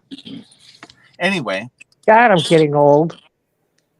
Let me pull this away to read it. Something. No, I just blocked somebody in the chat. I'm 64 at the end of this month. Oh. Huh? I'm 64 at the end of this month. I'm 72. I'll be 72 in 6 days, old lady. So just stop it. Oh, 8 days. 8 days. When's the 14th? 29th of April. When my birthday. Your bun. I didn't even expect a bun. Who I blocked was someone who was trying to get everybody in here to private message her so she could give them a reading and ask for money. Why does that happen all the time? No, I don't let that stuff come in here. I know. I called that one girl out and she blocked me. Anything for a frickin' buck. No, you turned it off. I know. Well, I suppose I'd better get off now. It's 2 o'clock. I'll go soon. Did I break it? Take a I nap. never had a reading either. 37 in 4 days. I'm going to back out and just listen to you guys on the thing. I have something I have to do. Okay. All right, Colette, thanks for coming in. Kim, thanks for coming in. I'm still going to stay on the chat, but yeah, we won't be on much longer, I don't think. Yeah. Good night. Well, nice talking to you all and everything. It was so nice to meet you. You too. Nice. Have a good night, Colette. All right, well, draw. See you later. Draw. Yeah, I don't like people just coming in and randomly try to get readings from people. Come on, give me a Look break. how weird my dress looks. Look at Was that on YouTube? No, it's right. I didn't even see where she was to be. No, she was on Facebook. Oh, And Christy Blue said, "Hello, hi Paul." Christy Blue, hi Christy Blue. I didn't see Dan's message. I'm It was wondering. in Messenger. Oh, it wasn't on this stream. Yeah, I remember I said Dan just got back to me. That would mean he got back to me other than here because you Oh, were. I thought he was in this chat. Okay. What am I doing? I don't want that open. I want to go over here, and I want to go up there, and I want to see who I want to know who I am because I And don't. then you're gonna go over there. I got so many things happening. I don't. Yeah. You need a keeper or something. I don't know. No, I just need less monitors. That's all. I don't think I know. No, I meant somebody to make sure you're on track. I don't need a keeper. I don't, because I just go to work, so that's no big deal. I don't. Stop it! What is this thing doing? There. So, Sophia wants to see Junior. Yes. Mm-hmm. Yeah, she wants to see Junior, Kim, and Nancy. Look at that big grin on her face. I can see it from here. She's got a crush on Junior. I think so. I think she does too. Mm-hmm. And I think, he likes running up and down the stairs with her too. Because I saw the behind the scenes, yeah. Yeah, I know. They were running in and out, and they did like. You watch, huh? Did you watch her walk into the living room all by herself during the day, and then she looked at every corner like 6 times? Yes, she Make did. sure there's no. But see, she doesn't believe in any of that. No. So she must have been just, I don't know. What do I do? How do I do this? It clearly shows the article about it. I don't know what the use of. I think I'm just gonna. I'm gonna leave Instagram. I'm gonna close the page. I'm just gonna get off of Instagram completely. It's a waste of space. Oh, I want to do it. I don't know what the point of it is. I don't know. Nothing but spam. I always get people asking for friend requests anytime I comment on a public post. I know it. I just went through my friends on Facebook a little over a week ago and deleted almost 500. I never saw them post on my wall. I don't remember interaction with them. So I said, well, I don't know these people. Goodbye. And I still have, I don't know how many I have. Too many. Over here? Shit. I still got 4.6 followers, 4.6 thousand followers, which is fine. They want to follow me. I don't care because I can't see what they're doing. But friends, I don't even know how many I have. How come it doesn't say how many I have? go under followers. No, I'm looking under friends. Followers, I know how many I have. Good night, Colette. Oh, hi, Nancy. Hey, you took my Oh. Oh, I thought it's. I heard the pop. Did someone? I thought she just popped in. No, she Good night, Colette. Night. All right. Yeah, Christy is friends with me on Facebook.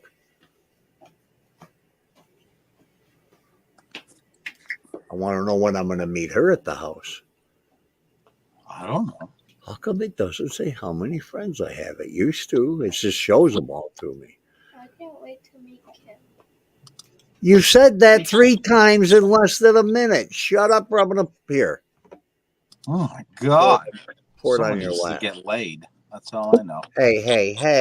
Cake Come and on. coffee. Woof. In June, I'm going to stay the night in Olean and come up the next day. Are you? Yeah, because I have to go to work at Darien Lake that night. Hey, you work at Darien Lake. Cool. Yeah, they go there every year. I do security for the concerts, though. Hmm. Did you guys see my egg?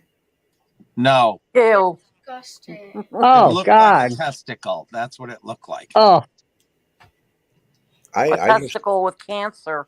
I'm done with Yes. eggs. I can't believe you show that porn on here.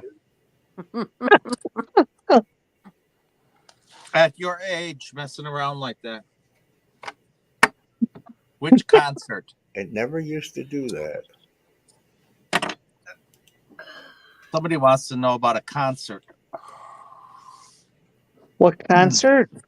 No, nobody wants to know about a concert. She said she works the concerts.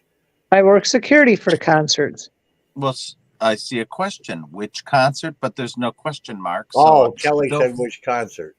Niall Horn is on the. What date are you guys having a thing? Yeah, what, the 12th or something? Yeah. Oh, the 20. This what? 22nd. Whenever the hot dog thing. 22nd of June. Okay, that would be Niall Horan. Oh, okay. So I'm going to just stay there the 11th because it's an hour and 11 minutes. I'm not driving for 2.5 hours. Yeah. Oh, no. Plus, I'll go grab a bite to eat in Olean that night or something and come up. You got to be careful. Don't go to one of those sub shops because they wear aluminum hats. They throw olives at each other. It's just nasty. Just nasty over there. You know. At least that's the way I heard it. And Yeah, that was 50 years ago. Heard isn't a word, but that's the way I like to say it. I saw it in a movie. So I saw her great grandmother says it. Oh. Or does she? I know she says blowed and throwed. Blowed and throwed. I throwed it away. I don't want it anymore. Throwed? Oh my. Yeah, I had a balloon in my living room, but it got blowed out the window. Blowed? Wow. I hope Nancy actually makes it in June. Well, I guess it depends on where you're at. I mean, if it really doesn't matter, then, what difference does it make, right? Yeah. I guess. I need to get a new thing. But if I had to live with that, I'd be doing this right here. SOS, save me. Oh. So the people that I live with, they don't talk to me because I'm gonna be rude to them. Because you're gonna what? I'm rude. You're rude. Mm-hmm. I just think you're nuts. You thought I was rude to you? Oh boy. Yeah. I don't think you're rude to me. I think you're just nuts. Oh, I thought you were just gonna say that I was just an ass. Well, that too. Yeah. No, I can be nice if I have to. It's no problem. You are. Can I will you get me some of those? You just speak your mind. No, I just, if I don't want my grade school teachers who taught me that kind of stuff to be around. I know your situation though. So for somebody to say you're rude, they can. Oh, yeah. No, that's not right. Is that sub? No, Cindy, the sub shop's gone. Actually, everything on that block is gone. Because it used to be right up at the sidewalk where the buildings were, but now there's a little strip mall there, which is with a parking lot in front of it. So there's no buildings there anymore. Grass. Paul, you take care. Where am I going? Oh, all right, Paul. See you later. I'll see you next time. Yeah, I think if Paul makes or if Charlie gets up there in June, I'm just gonna let him sit by the fire. We'll have a campfire. Yoda's on your bed. Of course he is. Ridiculous. we'll have a campfire and let him go to town for an hour or two. He was really something tonight, man. He Yeah, he had was so much to talkative. say. He doesn't forget nothing. He knew where everything was. Mm-hmm.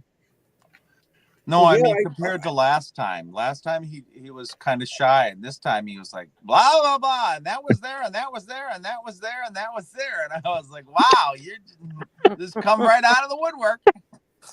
Where the heck were you last time he was on? I went to the store, I took a shower, I had a short nap, and he Oh, was and he still was still talking. talking. Yeah. Oh my God.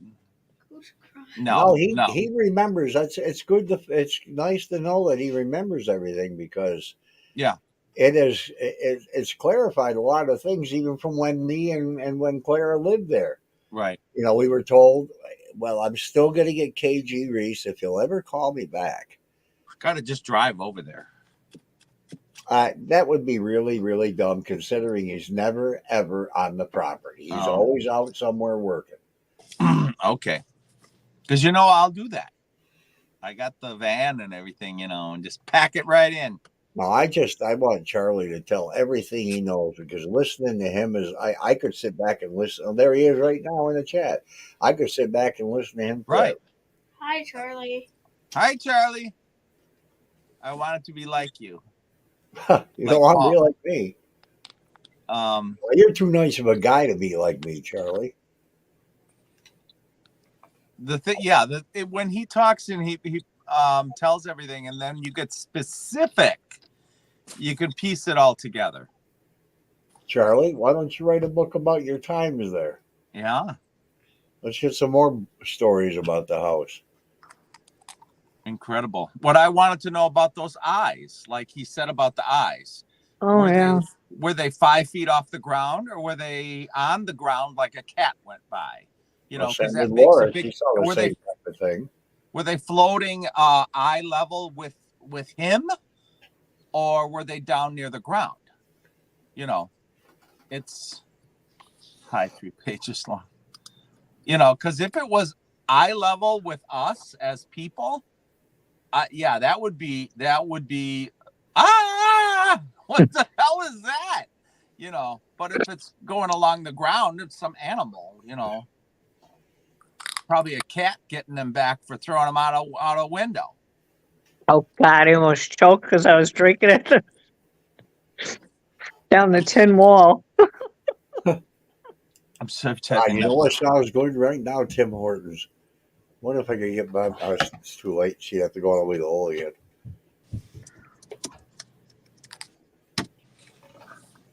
There isn't one Tim Hortons in town, Jeff, where they didn't make $1 million profit the first year. Yeah, and they it's just the same opened with a new the one. coffee shops here. They just opened a new one just a little ways up the road, and I wish they had opened one in Portville. Holy cow! Oh, just on freaking Main Street alone, there's 3 of them in Olean? No, there's one on Union Street and one down by Walmart, and then there's one on East State Street. They're all pretty much spaced way out. Yeah, if I saw eyes in a dark room, if I saw eyes glowing in a dark room, going across the room, looking at me the whole time as it's going in another area, my eye height, I'd piss myself. Well, yeah. I mean, I would. That's messed up because people's eyes do not do that. Human eyes don't do that. There's his answer on the screen. Look at the screen. He said like a cat jumping on beds, like 2.5 feet off the ground. Okay. Yeah, I used to go to the Merge every morning, Kelly, and get one of their breakfast sandwiches. I thought, you know what? Why am I being lazy? Well, I'll just get some sausage and egg and make my own because they're $6 a sandwich or $6.25 or whatever. I didn't mind though. I mean, what the hell?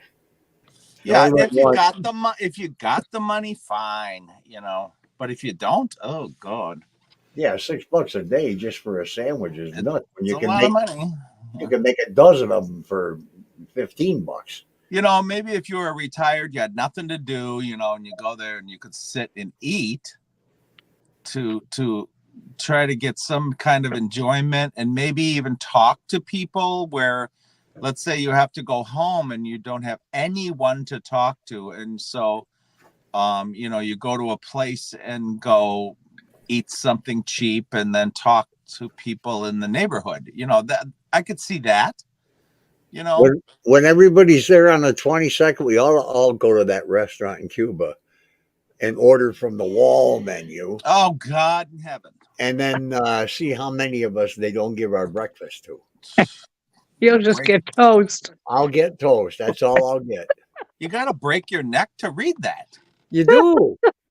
I It's don't a know 10 why. It goes It's a all the 10-foot way ceiling. to the ceiling. It's a 10-foot ceiling. 12 or 14. Huh? It's 12 or 14. It could be 12. Yeah. But boy, what's that up there? I can't see it. Right. And then the aisle where you're standing is the board is 6 inches away from you. Yeah, you can't. So you have to go like this. Trying to read the paper. Jeez. Yeah, it's not far back, like on the back wall where you're reading. It's right here. Yeah, it's right on top of you. Right. Right. It's like you're standing with your toes against the wall and you're trying to read the top part. Right. So it's it's crazy. And then if you're standing on the other side of the restaurant and look at it at an angle, you can't see half of it. Oh yeah. Oh, wait a minute. I've got a picture of that damn restaurant with the menu. Oh, it's in chat. You know where that is. 700 and then pages. If you stood back where you could read it, the register, and they don't take your orders from that side. So I would never be able to read the whole thing. I know. It's terrible. It really is. You can't search in chat, can you? No, only no. Oh I find it interesting that everybody always, and I myself thought also that Mike's room was the safe room, if there was a safe room. And according to Halliday, that was the worst room. I thought he said that was the worst room in the house when he lived there. It was ice cold. Right. All the kids said that. And that's bizarre. I mean, give me that room because I need air conditioning in the summer. I don't like humidity and all that heat. No. I'll just take fine. But so let's see. I think that it depends on who was living there. And then when the Dandies moved in, they didn't have, there was dancing furniture in Mike's room and the games falling off the wall and this and that. But apparently Mary's room was the worst. So this, the story changes with the families that stayed there, it seems. When did we go to the merge or the restaurant in Cuba? What month was that? Never. Yeah, she just told me it had to be November anyhow because I've got all the pictures here. I'm trying to find. Well, no. Earl's. I love that place. Used to go with my mom. I deleted so many pictures on my phone. The other day, I deleted 800 and some pictures. Oh my God! Yeah, you probably got rid of those.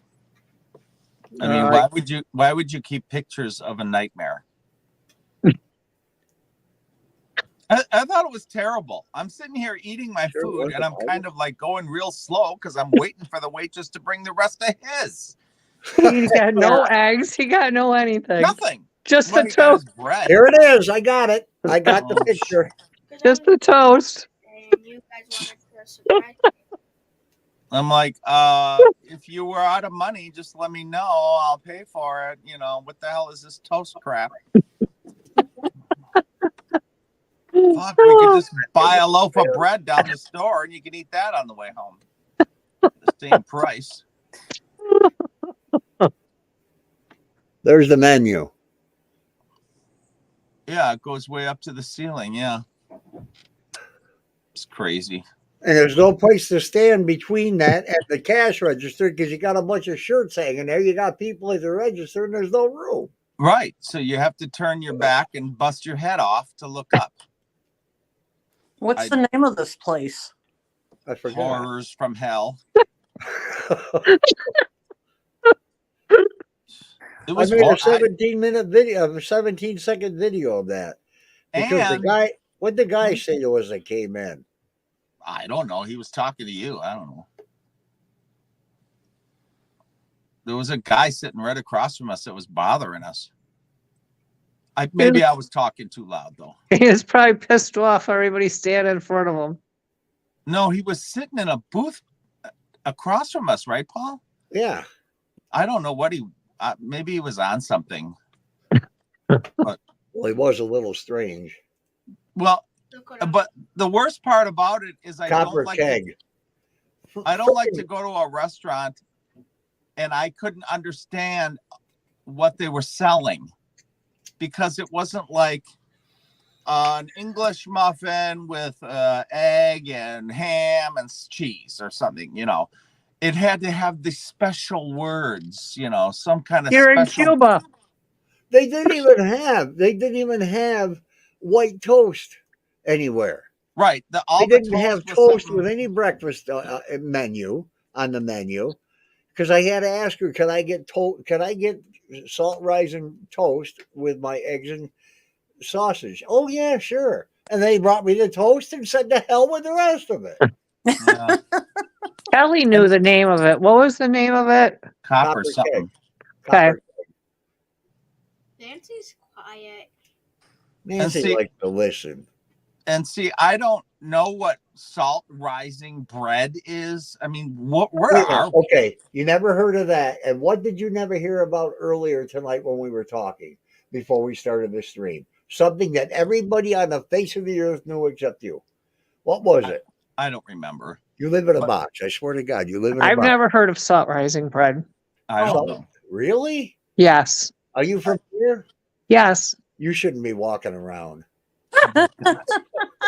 No, I don't know what all that fancy crap is. I didn't grow up wealthy. Okay. You don't have to be wealthy to eat bread, you big dumb son of a bitch. What are you talking about? Where I grew up, it's wheat, white, rye, or whatever. It's not this. Let's go to a coffee shop and order this latte bullshit up your ass, you know, size. Oh my God. I don't even know what I'm ordering when I go to those stupid places. But thank you for mentioning all the bread types because he's never heard of potato bread. I don't know what that is. I've heard of potato bread, but I didn't know it was salt rising. Bread is really heavy. I don't know of any of those. It can be, I guess, yeah. But it makes such a good sandwich. It's really. I know, and it tastes so good. Yeah, I know, but he never heard of it. Never heard of it. Wisconsin. I heard of potato bread. Okay. No, I don't know what the hell that is. It's potato bread. What is black licorice? God, licorice? you're so happy I'm halfway across the country because I'd hit you in the head if I was sitting there next to you. I haven't heard of it. You're not telling me anything. Like, oh, well, they put potatoes in the bread before they do this or what? You're not explaining shit. So you're not helping me. You're not helping at all. You're just saying I'm stupid. And that doesn't help the situation.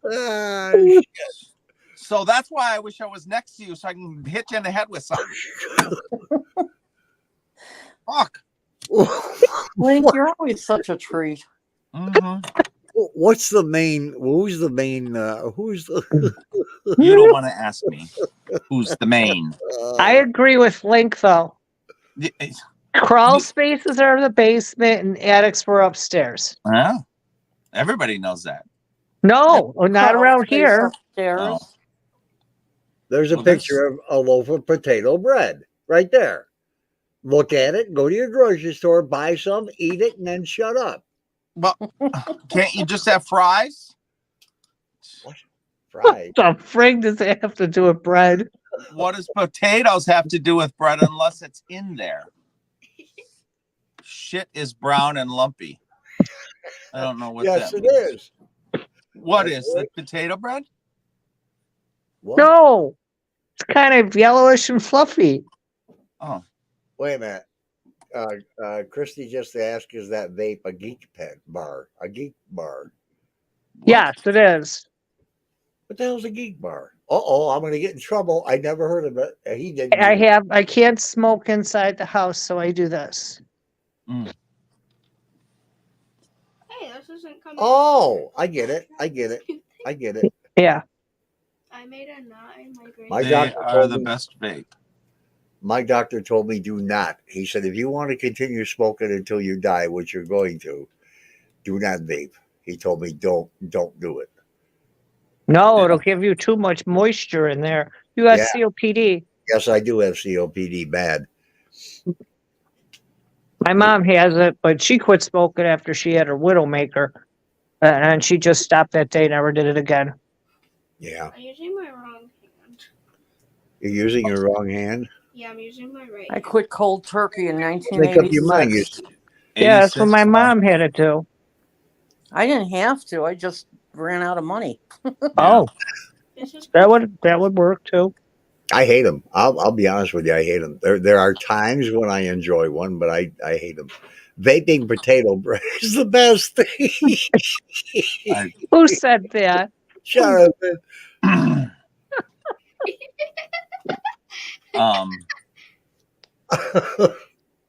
yeah. Uh-huh. I'm in here. I must as well do it real quick. Hi, Dawn. Who the hell is Dawn? Hi, where's Dawn? I don't know who's You Dawn. must be looking at little bubbles above your head, Carol, because I don't see nobody. Dawn Soap? I don't know.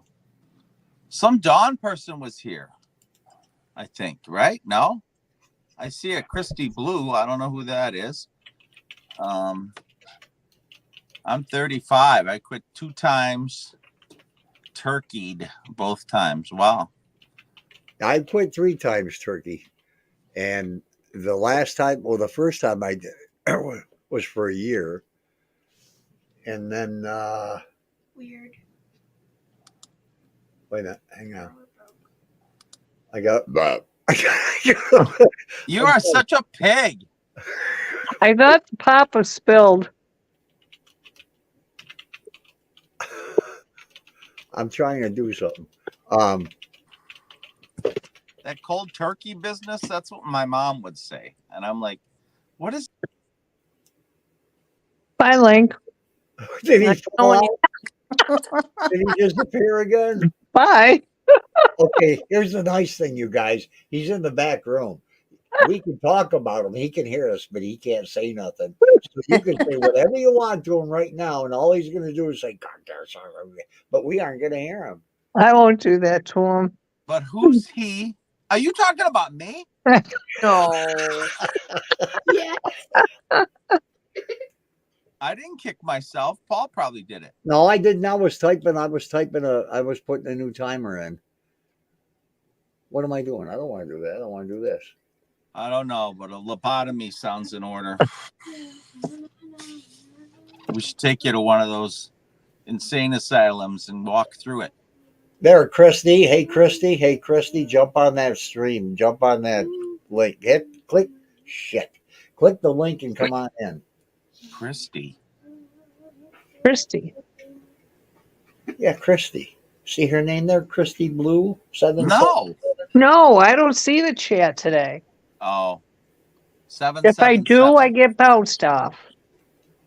I thought you meant that Christy guy that was running New York a little while ago, and I was like, oh, God.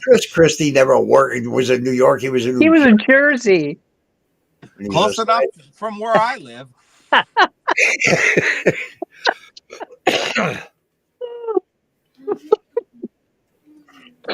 He's over there on the ocean with you guys or with whoever. Uh-oh. The ocean. Somebody's sneaking in the back door. Hey, who's that now? Oh, that's Halliday. Again. Welcome back, I have a Charlie. comment. Hi, Charlie. You said you did not know what shit was, and I told you. It's brown and lumpy. Yes. I got it afterwards. Yes. Because nobody else would answer me. I got to figure it. Yeah, it's Doc Halliday. Doc Halliday. Halliday? Is that what he said? Why is he Doc Halliday? Why don't you look at the chat and you'll find out? I can see it, but are you talking about from Gunsmoke? Well, that's close in the same general area, yeah. My brother, my dad used to go by Doc Holliday. No way. Yes, on his shirt at work it had Doc. My younger brother Ron, who's younger than me, a year younger than me, goes by Doc Holliday on his Facebook. Okay. Oh yeah, yeah. I wondered who that. I wondered if he was related because I didn't know. Yeah, because that's my younger brother. There, Jonathan cleared it up for you, Link. Yeah, and I don't know who Wyatt Earp is, but I've heard that name before. Wait a minute. You don't know who Wyatt Earp is? I think he's a gunslinger. I'm not sure. Okay, Talk so about not needing to walk the earth, Paul. And you're, you know. yeah, he should be walking around. Potato Bread, Wyatt Earp, and oh boy. I heard the name. And a tens unit. A tens unit. He didn't know what Yeah, I can't believe you don't know what a tens unit is. No. I just looked it up though, and I have it saved in a cart on my Amazon. a tens unit? Yeah. Why? Why?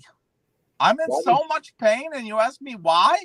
Oh yeah, okay. That's I had it on last night for almost 40 minutes on my back. Wow. How do you fit it? How do you get your hands back there?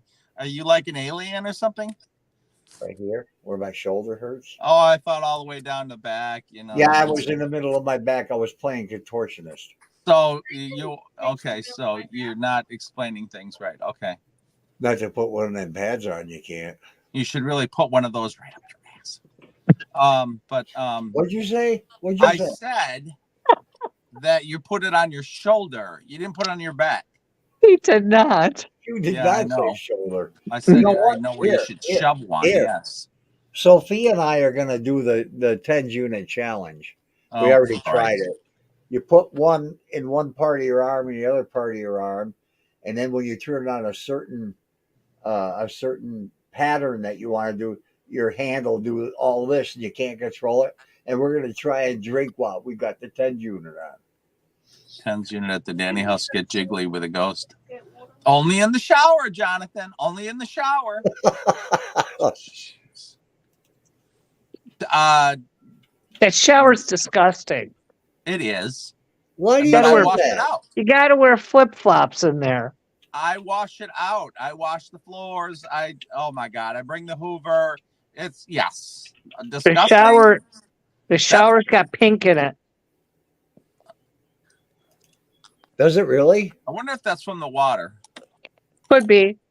Yeah. Does it really? No, I never I noticed wash that. it out. It is. Yes, it's disgusting. Yes. What's happening, Hal? Why all of a sudden? Oh, is this an app on my computer? I mean, a program on my computer? I never used to have to walk in the TikTok.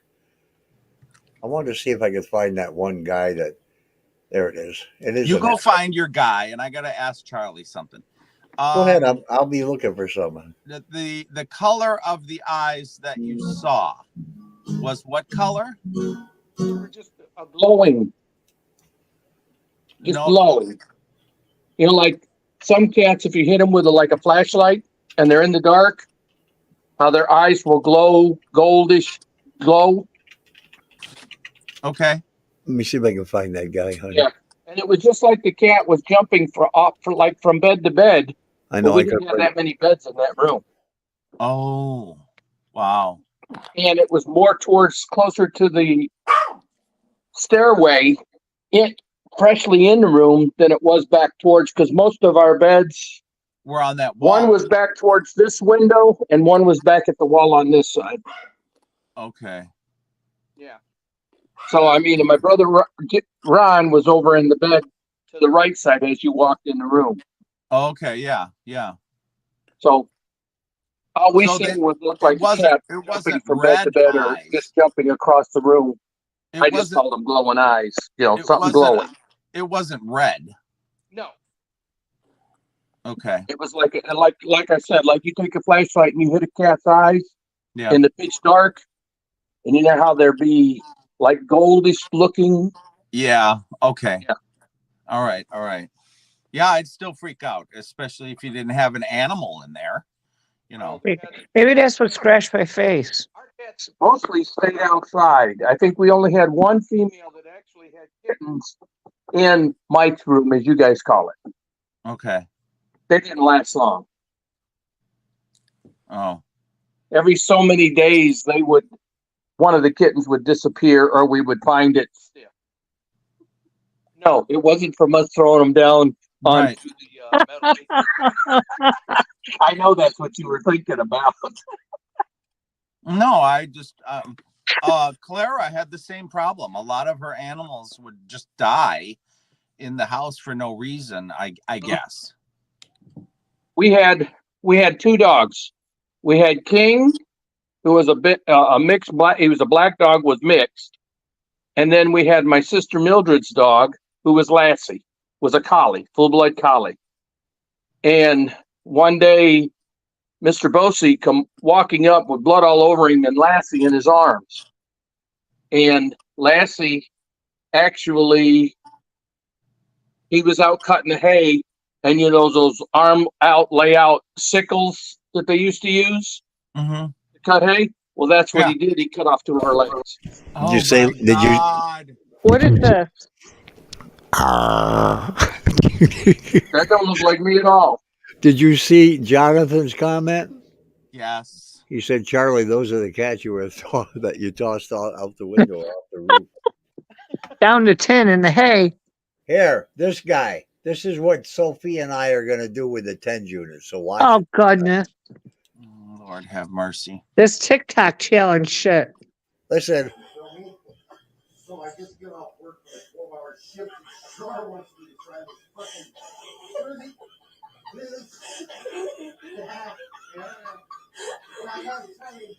What the fuck is he doing? He's got a 10 unit. Oh, and a soda or something. Oh my God, in a soda. What the frig? Why would somebody do this? Especially on freaking TikTok.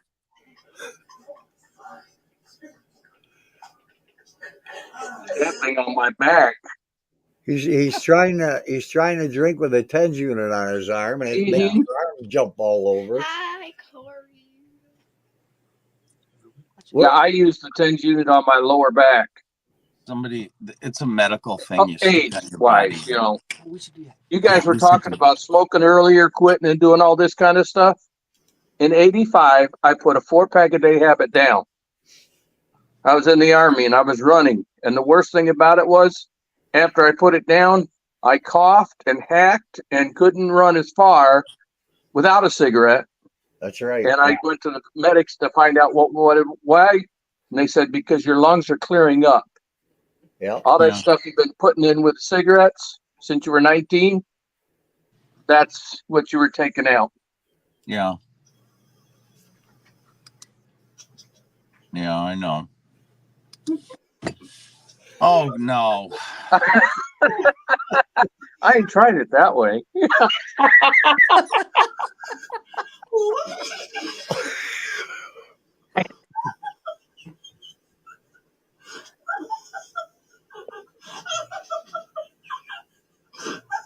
I don't understand. I don't either. It's fun. It really, I mean, to watch these people, I want to find a woman that eats cake and stuff because she about rips her face off with a fork. Well, I want to see one on one butt cheek and another butt cheek, and then I want to see what it's going to do. I've had to do that. Well, I don't know what it's going to do. It just makes it go bloop, bloop, There she is, right there. There she is. Watch her. Watch this one. We have digressed. Ice cream cone with some whipped cream. Do you have any suggestions? There it goes. Do it. Oh, mother.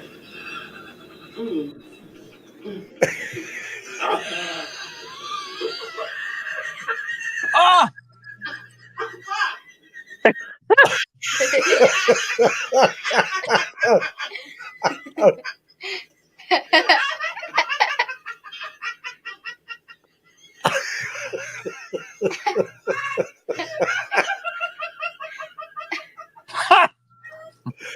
She's the one that does. She's funny as hell. Okay, you asked for pie. My favorite's chocolate pie. So we're gonna try this. I might not be able to use a spoon.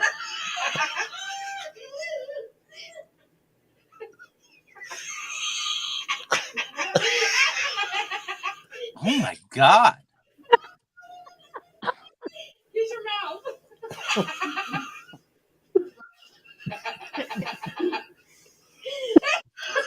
She's gonna fall on the floor. Ah!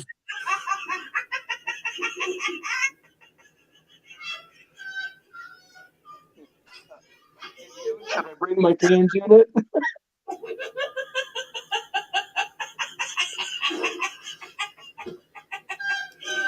That voltage that goes through these things into your muscles, they make your muscles retract and everything.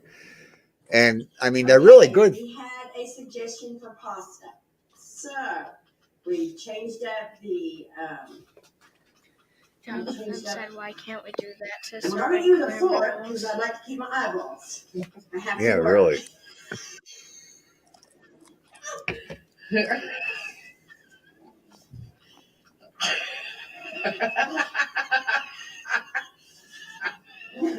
Okay. People do anything for money. Kim said, "Oh, we can do this in I read it, honey. I'm here. No, I think Kim's got a good idea. We can do that for comic relief. We could, if we have a good sunny day, we could go out back and we can all take turns on that. Imagine if we're like We could bring all of our 10 units. Yeah, I've got a really nice one. I mean, they don't cost anything either. They I really have don't. a cup over the sink, and it made me like spill the water out of it. I have one that I was trying to work on my trigger fingers, so I put it on my arm and right by my wrist, and my hand will do this. It'll go do and go real fast. I mean, a big tight fist, and you can't control it. I mean, that's what it's for. It's supposed to stimulate your muscles to make them stronger again. Or if you have sciatic nerve and you put it on a certain place, you get rid of your sciatica. Mm. So it's going to put those people with those needles out of business then. The needle people. You mean the acupuncture? Acupuncture? No, they go hand in hand. Oh. Good God. So, Paul, you're going to sit down all night and watch Yasko for the rest of the night? You wouldn't see me spend 10 seconds watching that guy. Twin Paranormal? Listen to how No, serious not he got. neither. No. Twin Paranormal and Yasko. Oh, God. Twin Paranormal. Yasko any day. Twin Paranormal, what is with the 75 pieces of metal and every inch of their face? Bunch of different hair colors. I'm like, you have got to be joking with this. Oh, we were talking about Beardo earlier. He just put one out not too long ago. I think it was Beardo. And he said Meg Ryan wants her haircut back. Oh, yes, I saw that one. Yeah. Oh, yeah. Yeah. Yeah. Yeah, Beardo's pretty good. Yeah.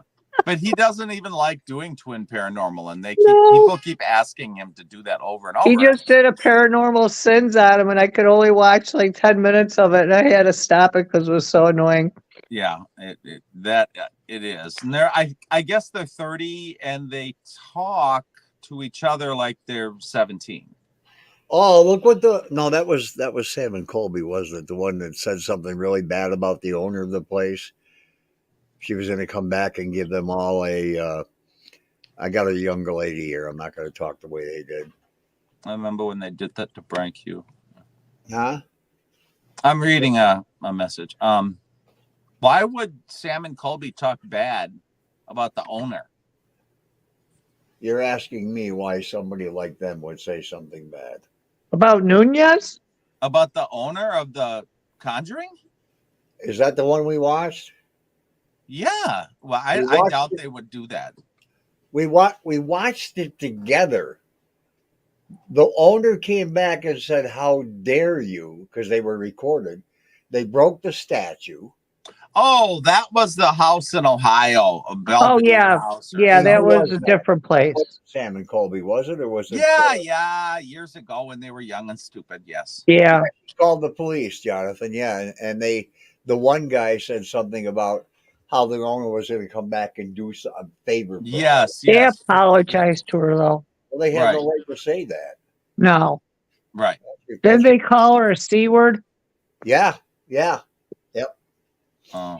I don't want to get blocked from Facebook as far as like banned for saying it, but yeah, Yeah. Well, Facebook It's, and I have a pretty good understanding. I tell them to go. Well, I can't because yeah. yeah. Belvedere or some kind of yeah. Was it the Belvedere House? Was or that some where it whatever was? it's called. I think it starts with Bel a Air B. House. Bel Air. That's it. Okay. That was it. Yeah. You know, and that house has got some history, and I would honestly not want to stay there by myself. From what I heard, you know, but Where's YouTube? But yeah, I mean, Yasko is nothing like the twins. You know, No. he doesn't call the owners bad names or anything like that. He's just he's just doing what he's got to do to make money for him and his little lady. Shouldn't be too far back. Oh my God. Because he doesn't do that many videos. I'm trying to find. Oh, what the hell? What the hell did we get on Josco's channel? Oh, here it is. We haven't watched it. We still have the video. I still have it up here. We were at 51 minutes and 43 seconds, the one that we were analyzing. Yeah. At the Dandy House. Exploring with Josh? No, Yasko and Demons. Oh, Yasko. Demons are real here. The real exorcist house. Evil lives here, he said. Yeah. Yeah. You know, remember a while ago I was typing in random get hit in the head with a frying pan, scratched. I was typing in all of this stuff that I've either heard of or has happened to me at the Dandy House. And I just got a big message, great big message on my computer.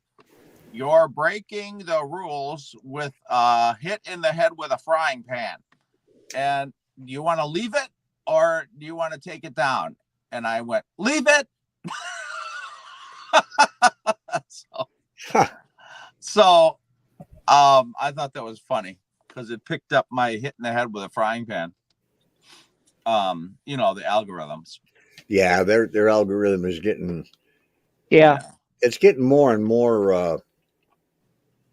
I don't know what word to use. It's pure censorship. I'm not woke, so I don't worry about it.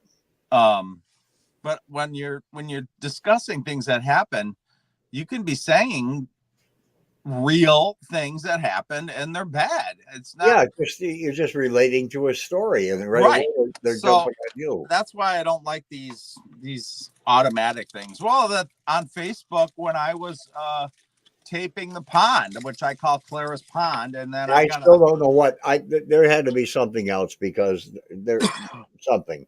Yeah, because they took it off of Facebook on me 3 times. I put it back up, and the automatic thing says that I'm going to get banned from Facebook if I put it up there again. You know, it wasn't a person that said that. It was the automatic.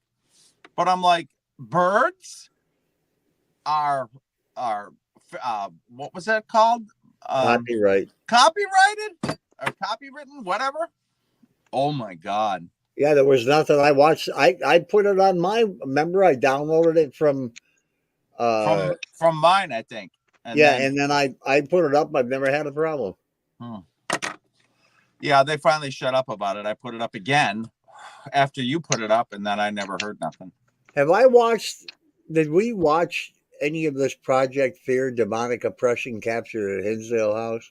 There's nothing demonic in that house. I've watched it a couple times. Couple times. Yeah. I can't get through a minute of any of them.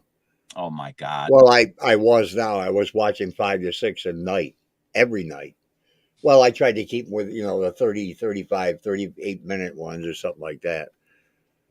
What happened to Sophia's body? Oh, I don't know. She's got I put some wood around her so she I can wouldn't. see. She looks like she's in prison. No, I just put her. I put the wood around her. See, I can see that. She's tied up in a prison wall. Like, yes.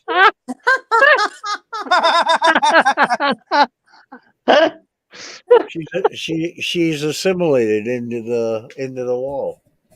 She sure is. The other one would probably work better. It's a different. Where is it? Don't even know. That's what you guys are doing when I'm trying to tell you a story? No, we listened to you the whole thing. You were saying something about grasshoppers that were captured by a loaf of potato bread. Yeah, that's what it was. Somebody blew their vape pen into it, and they got stuck in the toaster with some salt rising bread. That's what it was. Right. On some bread loaf that I've never heard of. You don't have to be stingy, Hold it up. Hold it up. Why are you being so stingy? Why? Yeah, now it's covering her your face. What the hell? Oh my God. This green screen. Get ruined. I don't know about these kids.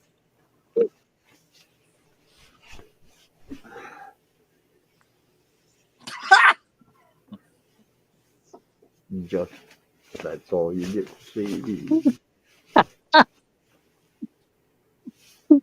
I got to get the wrinkles out of you. You're going to see lines. You'll live.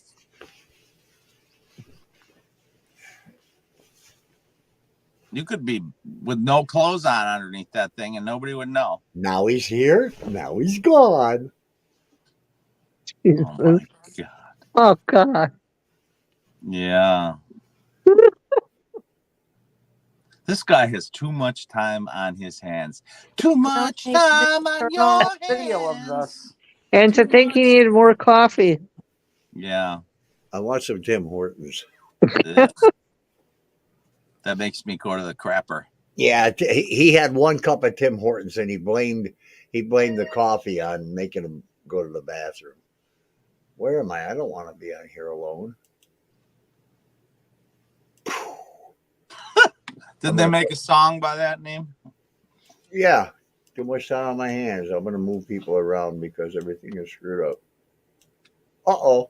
Who fell off? Nancy fell out of her chair again. You kicked her off and you're lying. I didn't kick her off. I don't kick people off. I know. I want to see down. Last time Junior came over, he didn't have any clothes on. Who didn't have any clothes on? Didn't he? I don't think he had a shirt on. Who? No, he didn't have a shirt on. See, I knew she was going to remember. I knew it. I knew it. I knew it. Well, I'll say who one more time. It's called setting her up. Junior, are you You deaf? ain't set nobody up. Turn your battery up in your hearing aid. Check your battery, she says on that Nun movie. I don't know why that is not punctuating in the right place. I don't know what that is. Is that a Nun word or something? I don't know. That's just an English word. Probably in your box of potato books. Yeah, she is. God, I am really hungry, and I'm trying to think of what upstairs. Why don't you go for a loaf of potato bread? With some scrambled eggs or hard-boiled eggs. I will never even ever in my life again. Well, I might crack an egg and have scrambled eggs or sunny side up, but I will never ever crack open a boiled egg.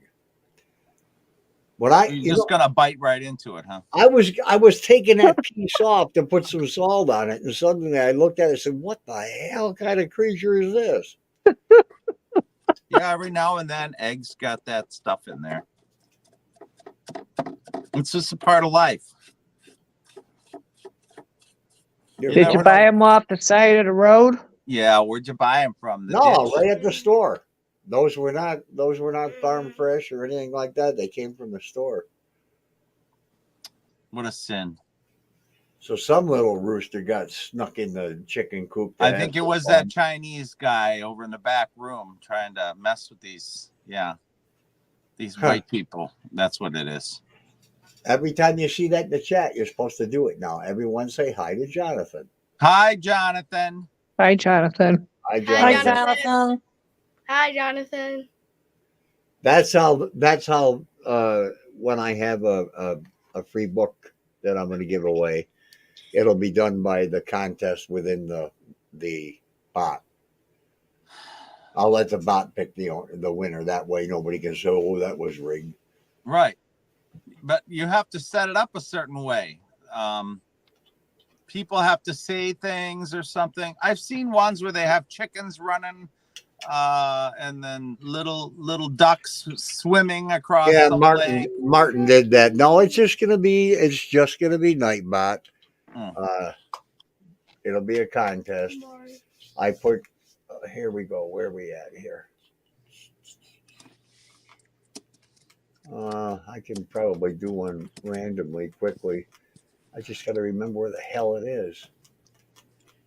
Okay, commands. Do a wheel. Game. A fortune. Yeah, I think there is a wheel variable in here too. Yeah. Auto DJ. I got horses that run and all kinds of nonsense. Where the hell is it? Well, those are just web pages. I don't want to go to a random web page to do that stuff. Because if you type in weather right now, I do have that command in there. Everything starts with an exclamation point. So if you type in exclamation point weather space name of the city, and then a space or a comma with the state, it'll tell you what your weather is, or anywhere. Yeah. See if I type in like this, weather. If you spell it right. I don't want to hit my mouse because if I do, it's going to take me to another screen. I'll just say Buffalo, New York. Give it a couple seconds. It'll tell me what the weather is in Buffalo, New York.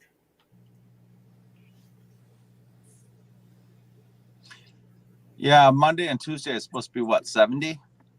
I could look out the window for you and tell you what Buffalo is. I'm Mark. Widen it half. There it is. Weather for Buffalo. Conditions are clear with a temperature of 43. The wind is blowing from the north-northwest. But I can put all kinds of commands. Hey, Martine. How are you, Marty? So where is the giveaway? Where's the giveaway? Giveaway. Okay, commercials, songs, regulars. If I can put up a poll, I don't want to do that crap. Where the hell airs the giveaways? And then you got to put all kinds of variables. Pioneering the giveaway page you're presented with.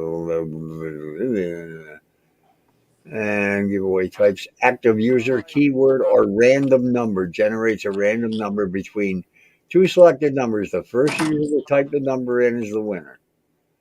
I think I'll try it. If I can figure out how to do it real quick. Oh, geez, it's way over here. Okay. Why is everybody waving? Look I at think that. Charlie was going. Are you leaving, Charlie? I think he left you. Okay, I wouldn't regular blame him. members, channel members, and users. So, where the hell? What's the 13? 13 what? Look at that, the chat. I can still watch them chatting over here. Somebody's chatting to you? Oh my God. Active users. How do I do it? How do I actually set it up? I changed it. Well, that's stupid. Wait a minute. What am I doing? Oh, your number. Okay. Is it saying something into the chat? I don't see nothing. Yeah, you got to figure this out by August. Gotta figure it out in 2 minutes here if I can get right to the docs. Where's that Jonathan? Is he? Yes, he's lurking behind that drape on the left side of the screen. Hey guys, I'm gonna say good night. Okay. All right. Me too. Good night. Yeah, I gotta me go too. myself. So. Me too. Soon. Bye, Nancy. All right, then let me get out of here real fast so I can come back over there and there. Okay. Yeah, we can go. It's 3 hours. God, 4 50. hours. Yeah. You're killing me, Wait a Smalls. minute. Pay attention. Killing me, Smalls. Pay attention to the chat. Hello, Jonathan. Everyone, hi, Jonathan. Hi, Jonathan. Bye, Elizabeth. No. Bye, Kim. Hi, Sophia. Bye, Good night, Elizabeth. Jonathan. Night, Good night, Nancy. Marcy. Bye, guys. All right. See you later. Have a good night, everybody. Bye.